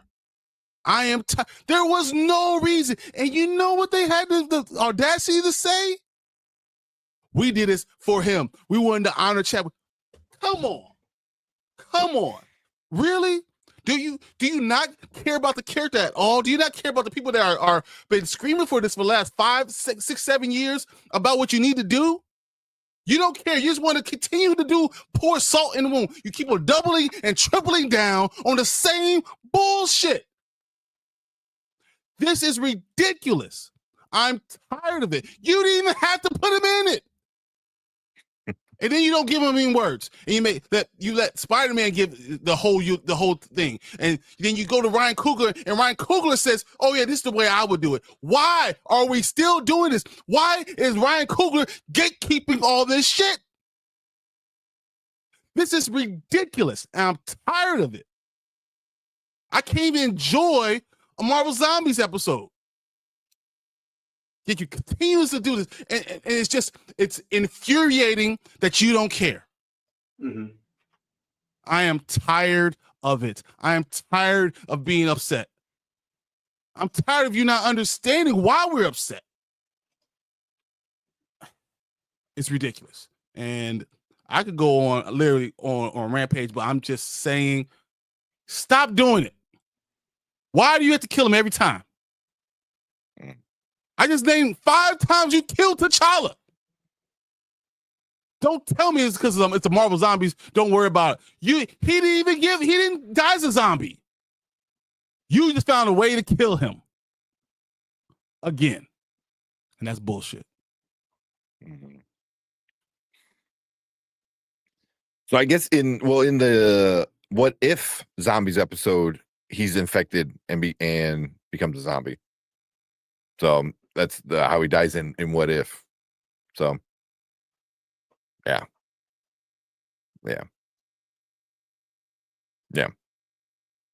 I was up at 2 a.m. watching it because I'm like, oh, I like the first 2 episodes enough to get to the 3rd episode. And then after the cold open, I kind of turned it off and went to bed. I was like, really? And it's like they feel like this is the proper way to do this. You didn't learn from Wakanda Forever? Mm-hmm. Yeah. This is how we tribute, the late Chadwick Boseman by constantly killing him on screen. And it's funny. It seems to me, and maybe it's just to me, that there was a movement going in the first Black Panther. You can see, first of all, it made all this money. Black people were flooding to it. People were talking about, people were going Wakanda forever and being prideful over it. You had people interested in a character in this world. And ever since then, you've tried to kill him. You try to take it away, and at every turn, make it worse. Mm. Like, why would you continue to do this? And no one wants to talk about it? And now I have to hate on something as far as Marvel Zombies goes right now, because we finally got a Blade, even though it was a Mahershala Ali. Finally get a Blade, but I have to hate on it because you know what? It reminds me too much of it's only one rule. Again, I only can give you one. I got to kill off this character, though. Again. Man, I'm so tired of it. I'm tired of no one else caring. Why does Marvel not care? Why does Ryan Coogler not care? I don't understand. Yeah. Well, I mean, I think this is I don't want to say it's the final straw, but this is like the moment where I'm like, oh, whatever T'Challa we get is going to be the child. Whatever one we get, I think this is the the straw where I'm like, oh yeah, like I still want to see the real T'Challa, but I think this is them saying like, oh no. We have a T'Challa and it's his kid. It's it's Junior, it's Toussaint. It's the black child without a father, without a kingdom, that's growing up outside the kingdom without any grandparents, without any other relatives around him. Is that one, the one who's still tropey, the one who said every black trope you could put into a child, you put it in there, and you take it away from what you had in T'Challa. The exact opposite. Being there with his father, being raised from the beginning, being one of the smartest people, being able to create labs, doing all these things, being a good man. They highlighted how he's a good man and how hard it's going to be the king, and talk about those things. And then you get to Child and you do the exact opposite of it. Everything that was the whole point of Black Panther 1. You were wrong. You were wrong. You need to bring him in. You need to keep your people, right? You don't take them out of Wakanda. But then you turn around and do this shit again? And you want to say, hey, but enjoy it. All the black tropes that we're going to put in movies, we don't tell about any of the positivity about black unity. We're going to talk about the negative stuff, and we're going to continue to put it in the movies. And that's the one we want you to have. We can't have you have the king. We can't have you have an Avenger. We can't have you have a good man, a father. You can't have this. A genius in his own right. He's a top 10 most smart character ever created. But you got to take that away. Like, I mean, honestly, I just want to look at Marvel and say, fuck you, because that's what you're saying to me. Yeah. Yeah. I mean, it's exactly, and like Brian said, it's Ryan Coogler. He's gatekeeping at this point, because there's the article that came out where I believe it was the director or the showrunner or somebody involved with Marvel Zombies went to Ryan Coogler and said, hey, what do you think? And he's like, this is what I would do. Kind of, I'm very paraphrasing more or less but it was pretty much that. They went to Ryan Coogler. He's like, oh yeah, kill him, and yeah, and I don't get the why, and that's not to, and it seems like at this point, we all miss Chadwick Boseman. It was absolutely horrible what happened. But now it seems like Coogler's kind of using what happened to him as a crutch to really gatekeep and not only gatekeep but furthermore to restrict the character. It was very evident they had big plans for him. Chadwick Boseman had always said that he thought the character was bigger than him. So I think the better way to honor his memory would have been to just carry on and recast and keep doing stuff with the character. Not locking him in a box and tossing him in the ocean, because that's what they're basically doing. It's at this point, it's progressively disrespectful to his memory. Not only that they killed him in the context of Wakanda forever permanently, but now they're killing him off. It's really like, at this point, it's like twisting the knife, just making sure, or double tapping, making sure he stays dead, which I think is total bullshit. Reminding the audience, like, don't forget, he ain't coming back. Then we're gonna make sure he's dead. At this point, you're not honoring the deceased. You're straight up giving a middle finger to the fans and the audience, the fans of this character in particular. It seems like they're the only one that they do it to. They didn't fucking hesitate to recast fucking William Hurt, and they didn't even give him a chance to for his corpse to dry out before they did it. They did that without hesitation. The fact that they repeatedly do this, not cool. Yeah. And there's no buts about it. I've seen people go, oh, well, at least he went out in a blaze of glory. No, he didn't. It was off screen. Yeah. Unknown, no It reason. wasn't even a good death. So Tony grabbed the gauntlet and saved the world. No. The child is not, he's not smart enough to be able to figure out a way to do that. We wouldn't say he dove off a cliff and he saved it. That's what he did. But he wasn't smart enough to be able to save himself. Yeah. Yeah. In this episode, yeah. Yeah. But even like you said, Brian, like it didn't even have to be T'Challa. You could have used a version where Killmonger was still in charge. You could have used Killmonger. You could have used Shuri. You could have used Shuri. Like you could have used M'Baku. You could have used M'Baku would have been anyone. interesting. You could, yeah. Okoye. You didn't have to have it Okoye. leave. You didn't have to do it. You chose to do it. Mm-hmm. Yeah, there's a bunch of other characters you could have chose to do it with. Yeah.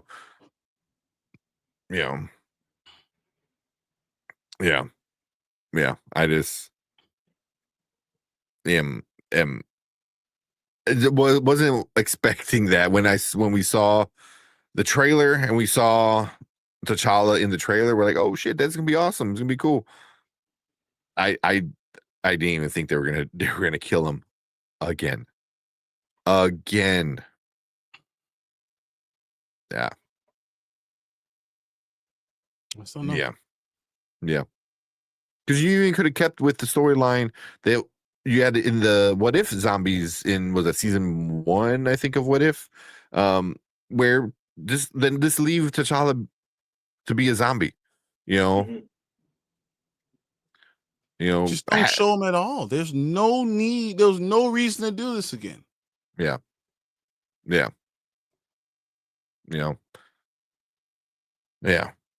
Was that effectively they made him the Bucky of the movie franchise. Remember, as a kid, they said Bucky always stays dead. They've always done it to T'Challa. Yeah. As I said earlier, like they're making T'Challa the South Park Kenny of the MCU.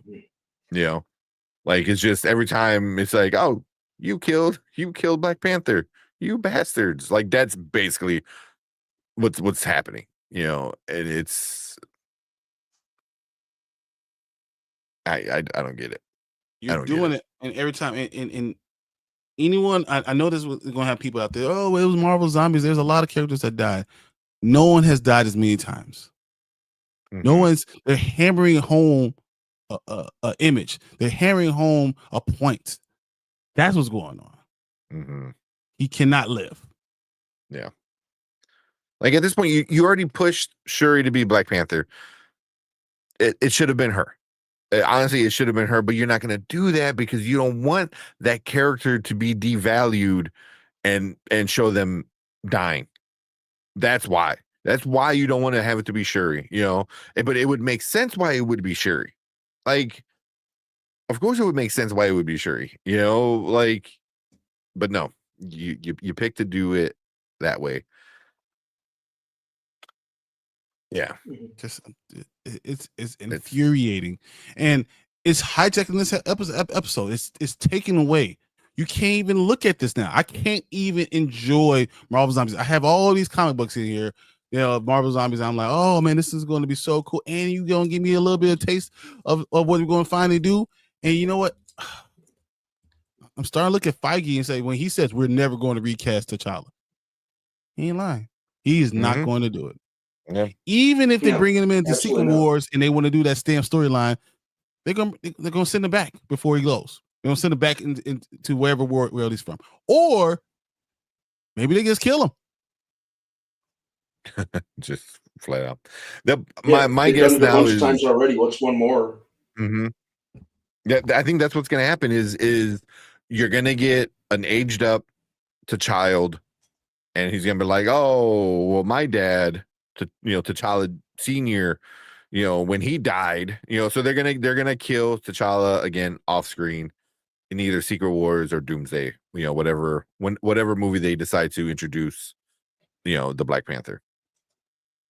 And that, I think that's what's gonna happen. It's gonna be him, and he's gonna say, "Oh yeah, my dad, he's dead, so I'm the new Black Panther," and And then that's what they're going to do because so many people and then if you watch Planet Fanatics and Showmonger with their afternoon show, like they already talked about it, and Darius said it. It's like so many people are already accepting the child is T'Challa, because Ryan Coogler is telling you, oh no, that's our version of T'Challa now, and the one who's that was not raised in this country, the one not in Africa, was not his raised. Name is Toussaint. If his name was T'Challa, then his fucking name would be T'Challa. He wouldn't introduce himself as Toussaint at any point. Like, no, his name is Toussaint. He's from Haiti. It's been so long since I watched. It was Haiti. That's exactly what I was going to ask, because it's been so long since I watched Wakanda Forever once all the way through, and that was it. Mm-hmm. So I say he's not in the family. He doesn't have parents. He's met his father one time. He wasn't raised to be a king. He wasn't this grand prince. He never understood what the Black Panther was. Literally, you killed the entire royal family. He doesn't have anyone to show him what royalty is. Once again, so you've taken his entire culture away from him. You've taken his father away from him. You've taken all the people around him that help pour into you. You're raised by a village. You're taking that away from him. Giving him a single black mother. How many tropes can you put in one kid? And you tell me that's T'Challa. But you don't want to give me the one who has mother and father, was raised as a prince from the beginning to always be this king, that was a good man, that's brilliant, that went to all these schools and did all type of things brilliantly. Like this is just what he was. You don't want that. You want to give me that.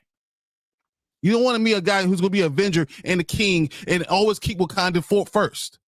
You don't want to give me that. Man, I'm without words. I don't understand. And then you want to say, but let Toussaint, he's the same thing. I'm going to call him T'Challa. It's not just the name. It's the man. It's what it is. Mm-hmm. Mm-hmm. It's all the stuff that is behind him. And like you said, it's also all the stuff not behind him. Like, because Toussaint doesn't have any of that. But it keeps the trope alive. Mm-hmm. It keeps the idea. There's a lot of people out there that don't know black people, right? Mm-hmm. That really believe all these tropes that we see in all these damn movies are who black people are. We're not monolithic. Yep. We're not just one thing. I said this before. I mean, really, you haven't seen positivity like this. I mean, you see, Bill Cosby was the only one that really did that. The Cosby Show. He changed the tropes. He said, "Hey, your father could be a doctor. Your mother could be a lawyer. We can live in these brownstones in New York. We can in Brooklyn. We can do these things. You can have a good life. You can be expected to go to college. You have value. You have values." But no, everything now wants to show you this ghetto fabulous lifestyle, and that's all we are. We only have single mothers. We don't have fathers that stay with their kids. Mm-hmm. It's the trope. And it's the exact opposite of everything we learned in Black Panther 1. They walked it all back. Mm-hmm. They walked it all back. And it was all reactionary. It was all reactionary, and rather than looking at the big picture, it feels like more. Oh, we were all hurting because our co-star, our lead, died. Not to downplay it again. I know I sound like I'm minimizing what happened to Chadwick Boseman, and I'm not by any means trying to do that at all.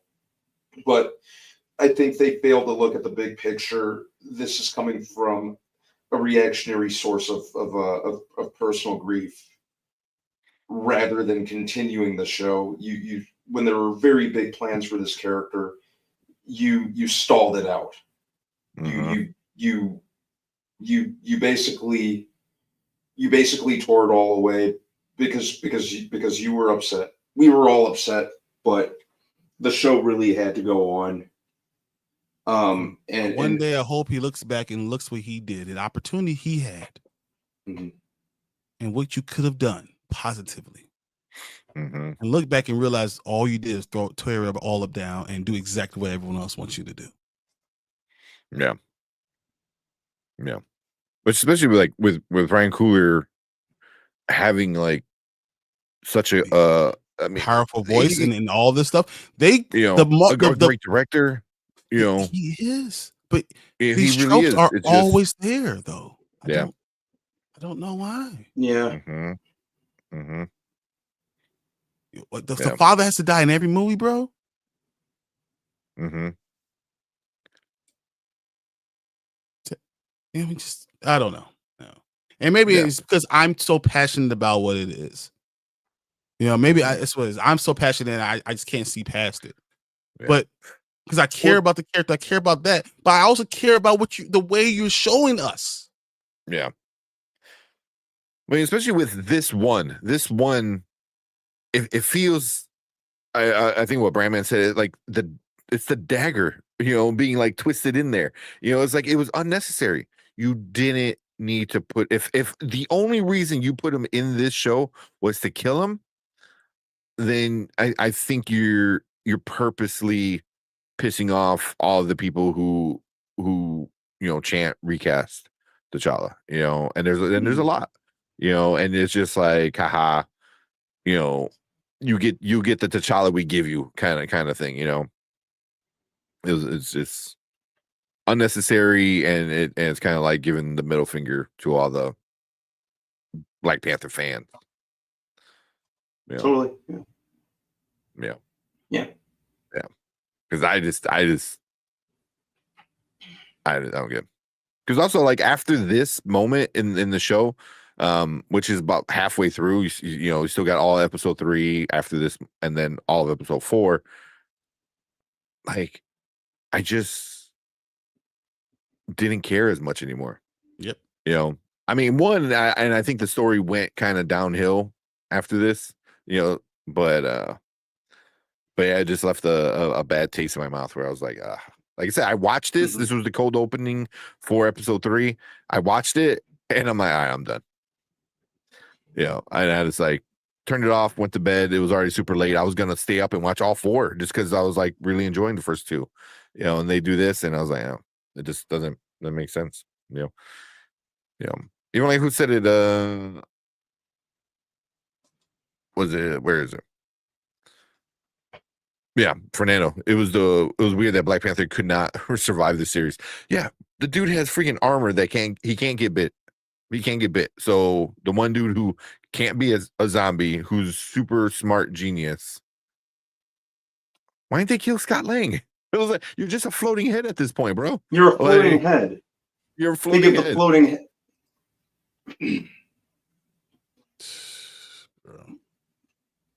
He has his head cut off, but he could live in every movie. Oh yeah, Scott Lang can survive just as a head, but T'Challa has to die again. Yeah. It's hard to get past this, so I know we need to. No one wants to hear me be angry as much as it is, but it's just it's infuriating. Yeah. It's very upsetting, especially because we don't see the rest of, because each cold opening ties in with the story, right? This cold opening doesn't tie in until episode 4. So why are you doing it now? I don't quite understand. But but it was a choice. It was. They chose to do this. Yeah, 100%. And they think, I honestly think that some people looked at it and said, "Oh, this is our way to honor Chadwick." That's what they said. This is the tribute. This is how we tribute Chadwick, by killing his character, unceremoniously killing him off like that. Because he's that arrogant. Me with it. He's that arrogant that he needs to be. I'm the only one who can be this. No, Have you ever heard from him? Do you ever see he wants these characters to move on and go on forever? Like, this is what he always said. Yeah. Man, whatever, bro. Miss me with that. Exactly. Yeah, like, come on, dude. Yeah. It's just, oh, yeah. It feels like it never ends. You know what I mean? Like, it's just like, no matter what, how many times we say it, how many times we might have some hope. I just feel like this, maybe that's what they were going for. This is the moment where, you know, people might lose hope. Yep. You know, I literally, you know, at this point, you wonder why I'm going more towards DC now, because I've created, I have every Black Panther comic book from his series, all of them, and then I even have the ones with T'Challa just on the cover. You know, I have them all. Like, this is what I do. There's a Captain America somewhere around here that has T'Challa. Like, I have them all. If he's in it, I'm there. I care about this character more than anything. But I'm hoping for the DC. I'm just gonna say, all right, well, what Mr. Terrific's doing, I'm hoping that we get some Black Lightning. Maybe I get some Static. Maybe I get some Icon. Maybe I get some Steel. Maybe I get something like that. Because obviously Marvel doesn't care. I can't get a Blade movie. Mahershala Ali's been waiting for years. He kills vampires. What the hell do you need to do? Yeah. The fact that they can't even get their shit together with that. They announced that shit 6 years ago. They failed to crack the code with a script. It's just, it weirds me out. I don't understand.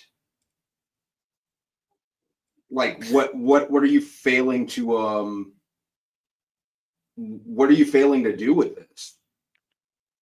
Yeah, that's why it feels like why is it this much of an uphill battle to get it off the ground?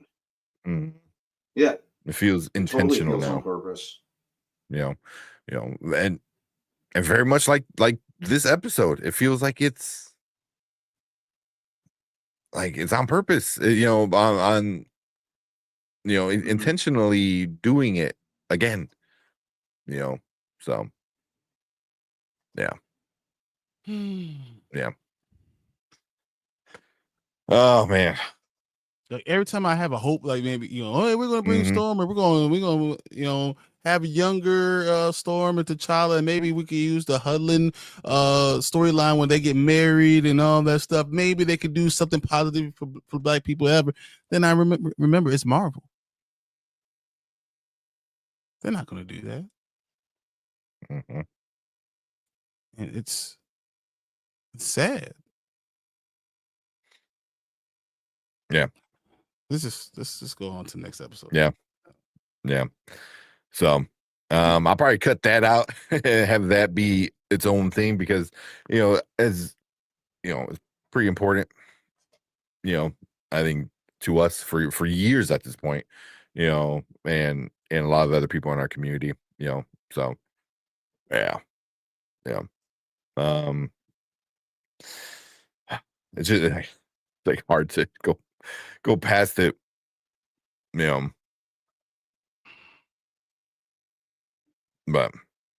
one thing we can do now is talk about Infinity Hulk. Yeah. Can't even think straight. Yeah. Well, we don't even get that. We don't even get like the point of the sacrifice until the fourth episode, because the third episode, all the main characters, the makeshift team, they're on their way to Asgard, I believe, right? Oh no, New Asgard. Yeah, in the second, I believe it was in the second episode, they make their way onto the ship. Yeah, they're on the raft, basically, which is just a ship that goes underground or under the water, blah blah blah. And Zemo is in charge. And in the third episode is when they send Namor after him, right? Yep. Yeah. I believe so, right? They send Namor after him. I could be wrong. I don't know. But yeah, but either way, they send Namor. Namor pretty much causes all kind of hell. Yelena sacrifices herself, and all the other team For gets them to away. escape off. Yeah. And then they make their way Lexi's to messed up. Asgard. Lexi's messed up.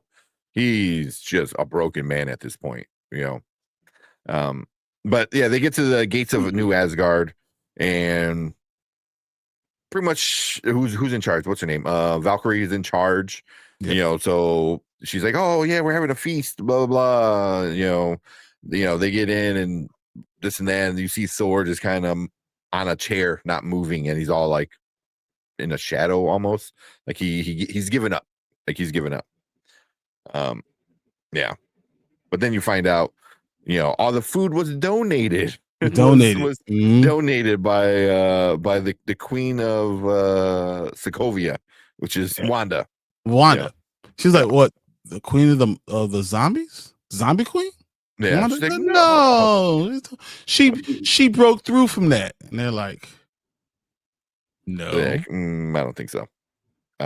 No. Yeah. So pretty much then she just pretty much called it out. I was like, oh, I need a army. Wanda's like, I need an army of gods, basically. So pretty much everybody in Asgard becomes a zombie. So they're trying to leave. You realize that they're all eating zombie parts.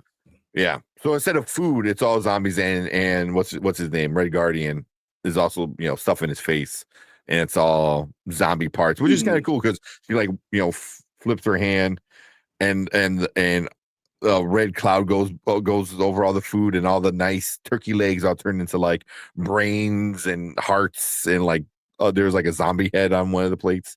So they're just scarfing down. That was kind of that was kind of awesome.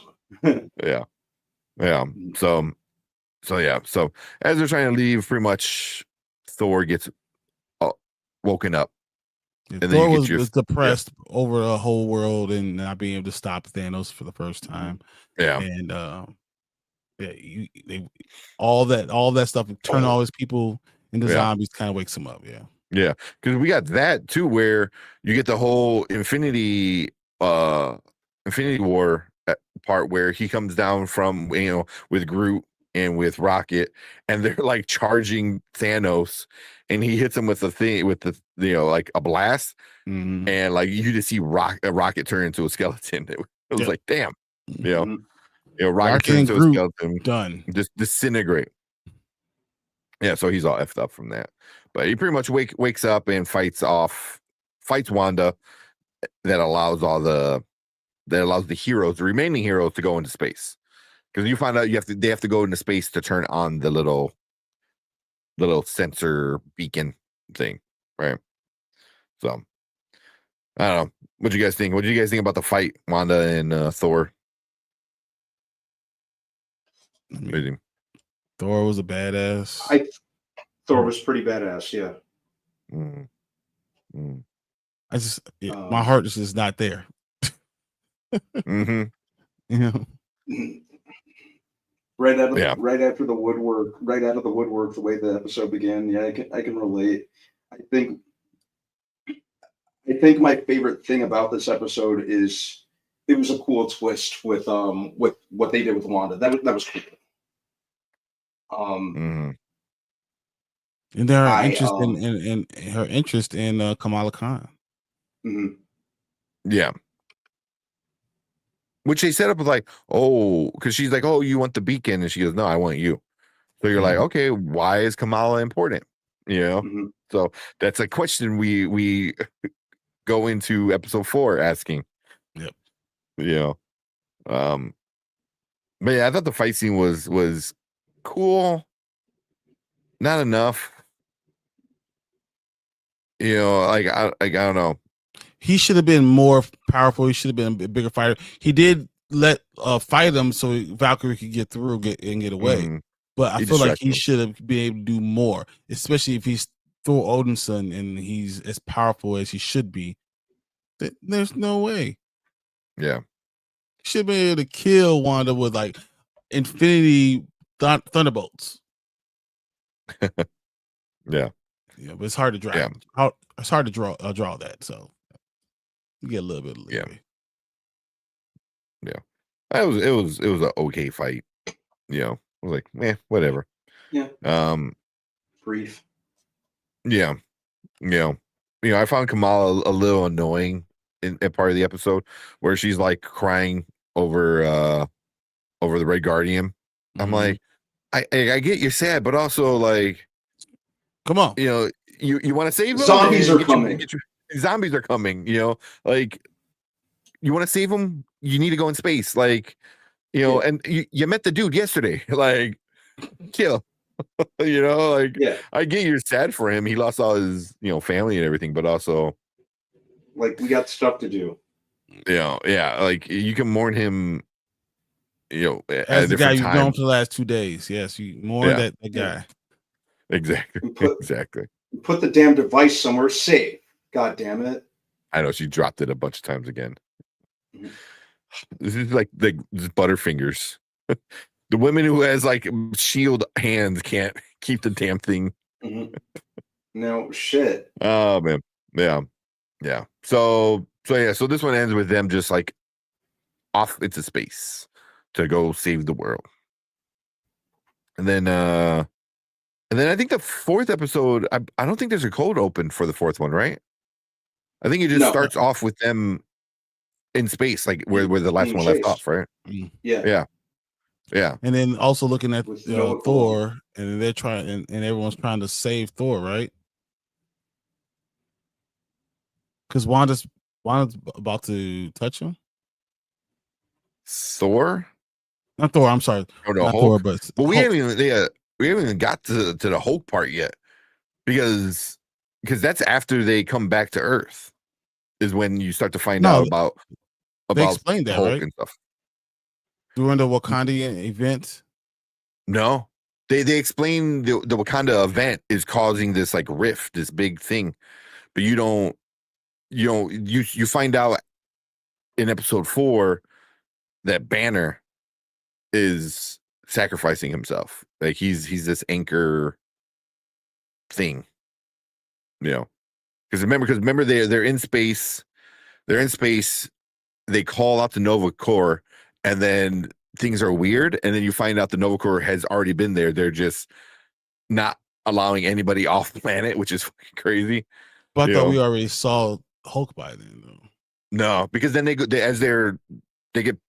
sent down, they get shot out of space. Now they're all falling, and then Kamartaj, saves them, and then that's when the Minotaur dude, Spider-Man, and tell him about the whole Hulk, saved them and stuff like that. I think that's how it was.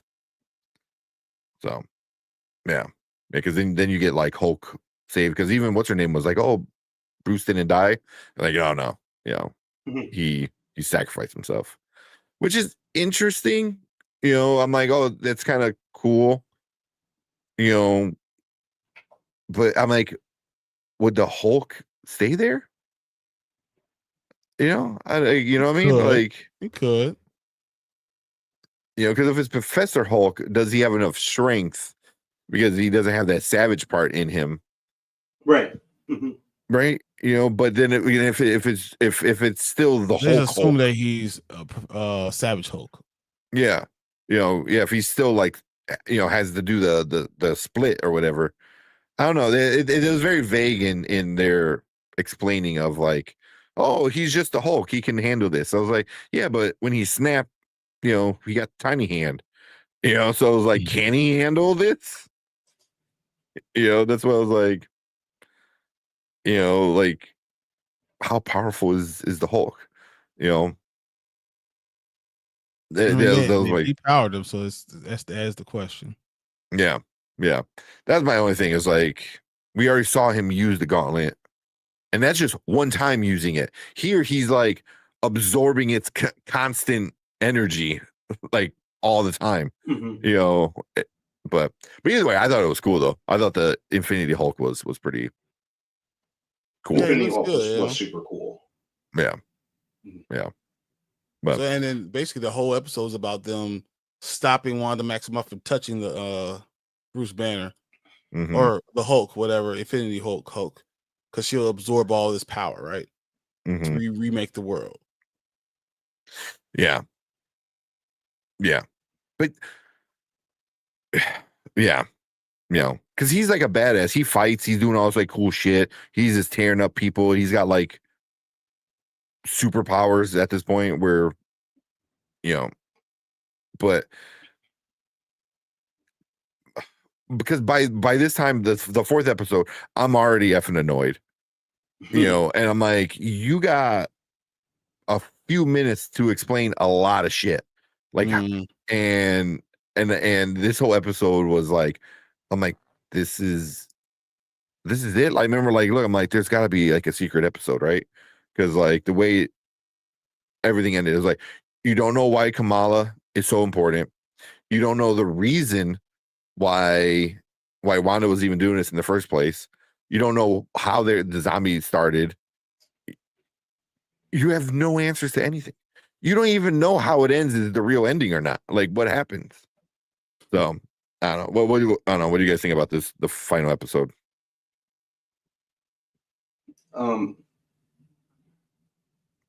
It was probably one of the weaker ones for me, and honestly, I wasn't. It's Marvel Zombies. I wasn't really expecting like a happy ending or anything that really wrapped things up. Like I said, I look at it the same way that I look at the Twilight Zone, but there were some. I like sometimes when you leave it open to an interpretation, but that was less leaving it to interpretation and more just a blatantly unanswered question.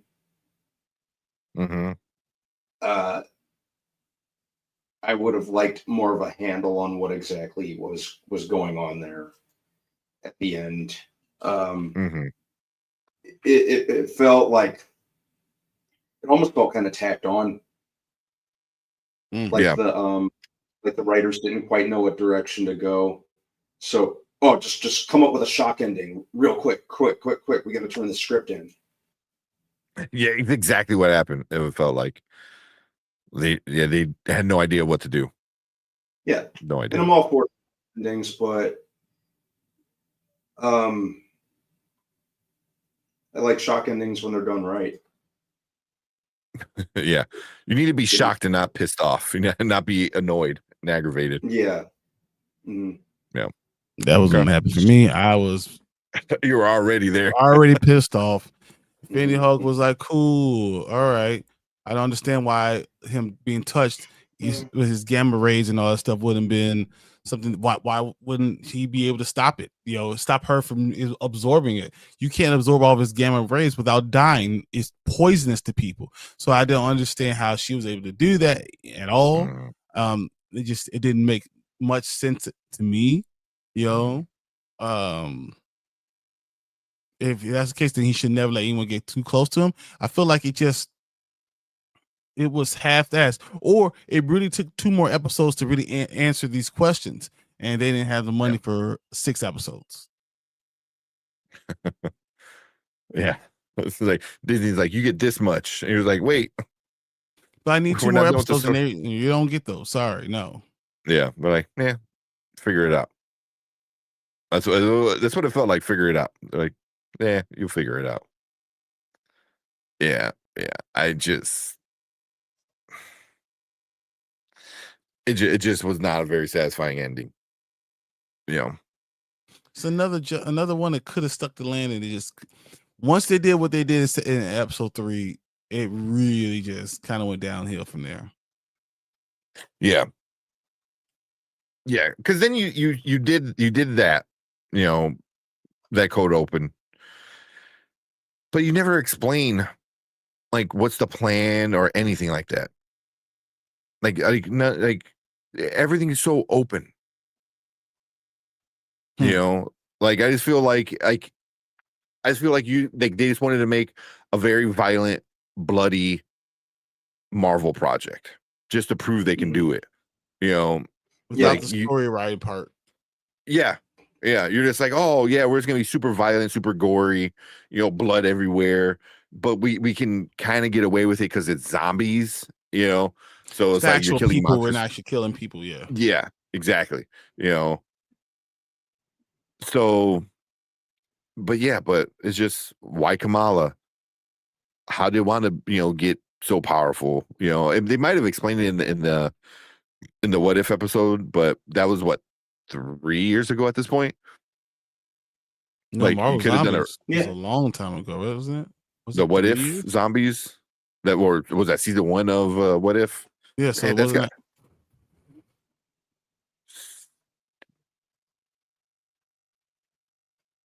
that's got to be, was it, oh shit, that 2021. 20, yeah, that's what, yeah.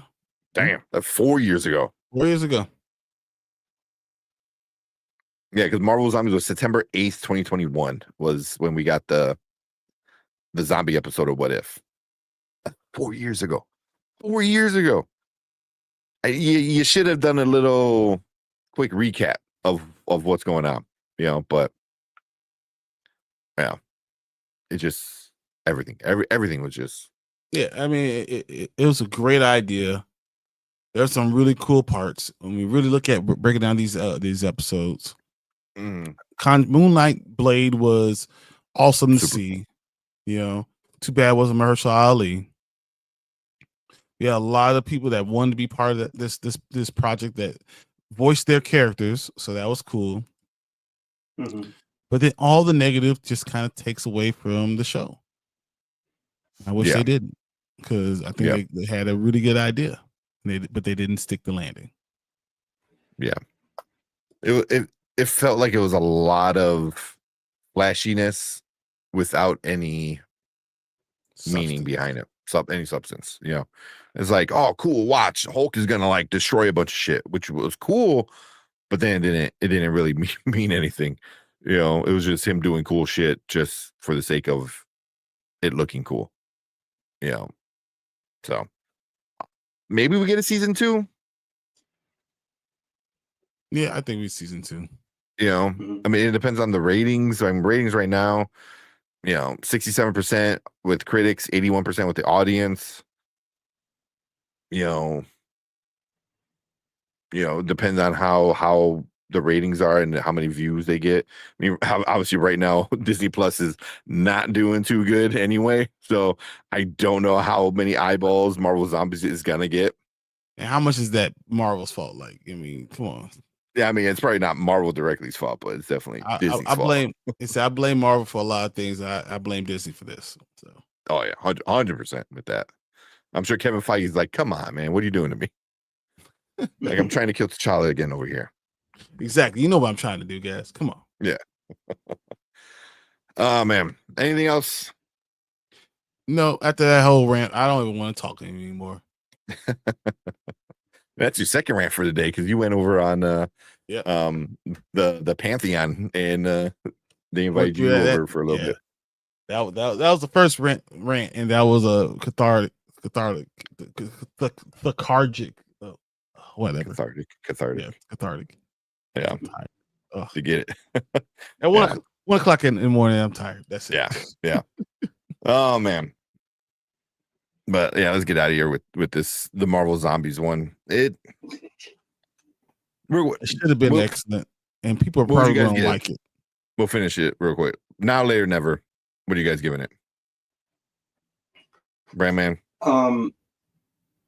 This will be a later for me. It's fine. There's a lot of fun to be had with it. I thought they made the most of the M rating without going overboard. I thought 4 episodes was enough. I liked it more than the last season of What If for sure. But some of the creative choices I wasn't completely on board with, particularly in the last 2 episodes. It really kind of fizzled out for me. Love the first 2 episodes, and then the last 2, I was like, I could take or leave. I think the way it ended wasn't for that matter, most of the fourth episode wasn't just half baked. It was like microwave. It was microwaved for 10 seconds. Still frozen. You know, yeah, still frozen. Can't even bite into it. I'm not even sure if a second season would make any difference. This one took forever to make. This one took 4 years. So All right. I could take it or leave it. Okay. It's a later. Okay. This is a later, and it's because of this for me. I said all I said, but you know what I'm hoping for? The rule in Marvel is if you don't see a body, you don't know if it's dead. So what if Marvel wakes up one day and says, hey, maybe we should stop killing T'Challa? And they said, oh, he was never dead. He was able to go into a different part of the multiverse. That he was able to do something to save himself. That he just wasn't able to come out. What if they did that? Then you can bring me another what if, and he helps them save the entire universe the right way. Because they all gave up and the Zombies won. So maybe T'Challa could come in and actually win this one. So I didn't see a body, so maybe that's what we get. But the show, for what it is, it's a later because they did so many effed up things. But I'm hoping. I keep hope alive. Yeah, I was gonna say, there you go with the hope again, man. Yeah. It's wrong. I should let it go. They show me who they are. I should just say, nah. But yeah, they showed you 5 times already, or 4 times or whatever of who they are. I think it's show them who you are. Yeah. Killer T'Challa. Yeah. You know, I used to have so much joy watching the first Black Panther movie, and the way that they've kind of approached things afterwards. I can't even do that anymore. I literally I turn away from it. I turn away from it every time. No. The first one still? Yeah. Still. Because I know where they're going. All its novelty has vanished for me. I believe that's Marvel's intention. And I used to, and trust me, I used to love watching the first one. It would never get old. I would watch Black Panther 1 with very childish glee and a smile on my face. I can't even do that. Yeah. Okay. But for me, I'm gonna give it a later. The first 2 episodes, I had a lot of fun with. The 3rd episode kind of started off with a real unpleasantness for me. But then even after that, like the story just kind of went a little, I don't know, like it just started missing a lot. You know, where by the end, I'm just looking at the screen. I'm like, what's going on? Like, why? Who? It just, so, I don't know. Maybe they just needed more time to really like flesh out some stuff. Make it 6 episodes and make sure you don't kill T'Challa anymore. Yeah. You said bring him back would have been cool. Bringing him back would have been cool. Like he just absorbed a bunch of that energy. Yep. Yeah. But that is our thoughts for this this Marvel Zombies little mini series. We'll see if we get a season 2. I don't know what they're gonna do. Depends on the ratings, I guess. But if you watched it, leave a comment down below. Let us know what you thought about Marvel Zombies. I'm gonna make the rant probably its own video. So make sure you go check out the us discussing the start of season or episode 3. Yeah. But besides that, make sure you guys come and check us out every Monday, Thursday, Saturday when we talk about stuff like this. The recast of T'Challa, like we bring it up all the time. And movie reviews, trailer reactions, all the other fun, nerdy stuff. But we appreciate everyone in our live chat. We want you guys to stick around because we're gonna move on to our next topic for the night. And the next topic is sleep. But real quick, saw Jason. What's up, Jason? What's up, We got Jason? Sheet saying Jason. never. Yeah. Fernando saying on a snowy day. Maria saying later. Jason said he liked this. Said came into the stream, but Marvel Zombies is a win for me. Yep. Yeah, there were, don't get me. There were elements about it I definitely liked. It's just the way they handled certain aspects of it just weren't really my jam. So he was watching it in other ways because he doesn't have Disney Plus anymore. So he said he watched the first episode to realize it was episode 4, which sucks. So he watched episode 4 and then 1, 2, 3. That's funny. Yeah. And if Fernando says, "Cheer up, Brian." Just man, I'm not watching Peacemaker until tomorrow. I can't have any more bad news. Yeah. I would say at the very least, we've seen what James Gunn thinks about like Nazis from something like Creature Commandos. So at least there's that though. Yeah. There's hope in seeing the bad guys not win. Hopefully we'll see. But oh man, said yeah, not perfect at all, but it's like a good snack. You have it even better. But that 4th episode is just messed up. Do you like the fights though? The fights were good. It was all visuals. Yeah, everything was visuals. From a visual standpoint, it was like James Cameron must have made this. Yeah, from a visual standpoint, freaking amazing. Yeah. I love that type of animation. Like I said, as we're entering spooky season, it's a fun way of kicking things off. If I'm watching it casually, I thought it was awesome. As a Marvel MCU fan, I thought it was okay.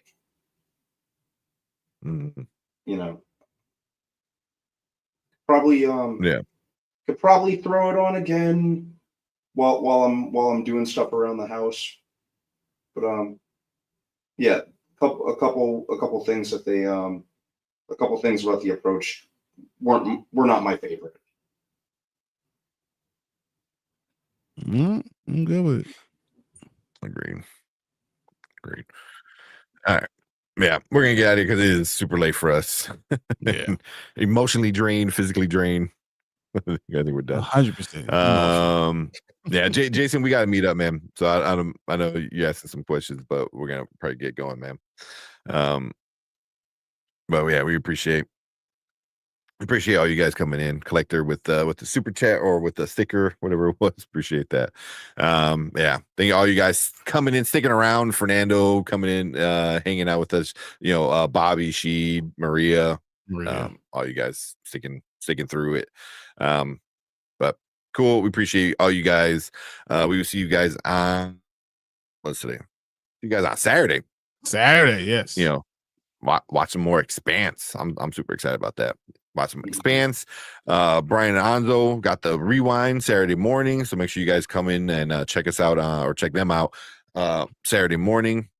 I'm sure you probably talk more Marvel Zombies and some other stuff. Yeah, he's gonna probe me. I'm like, leave me alone, like, man. I'm done. Hey, don't you like this guy? He's gonna send me a T'Challa. Really? He's gonna send me a T'Challa? Oh man, yeah.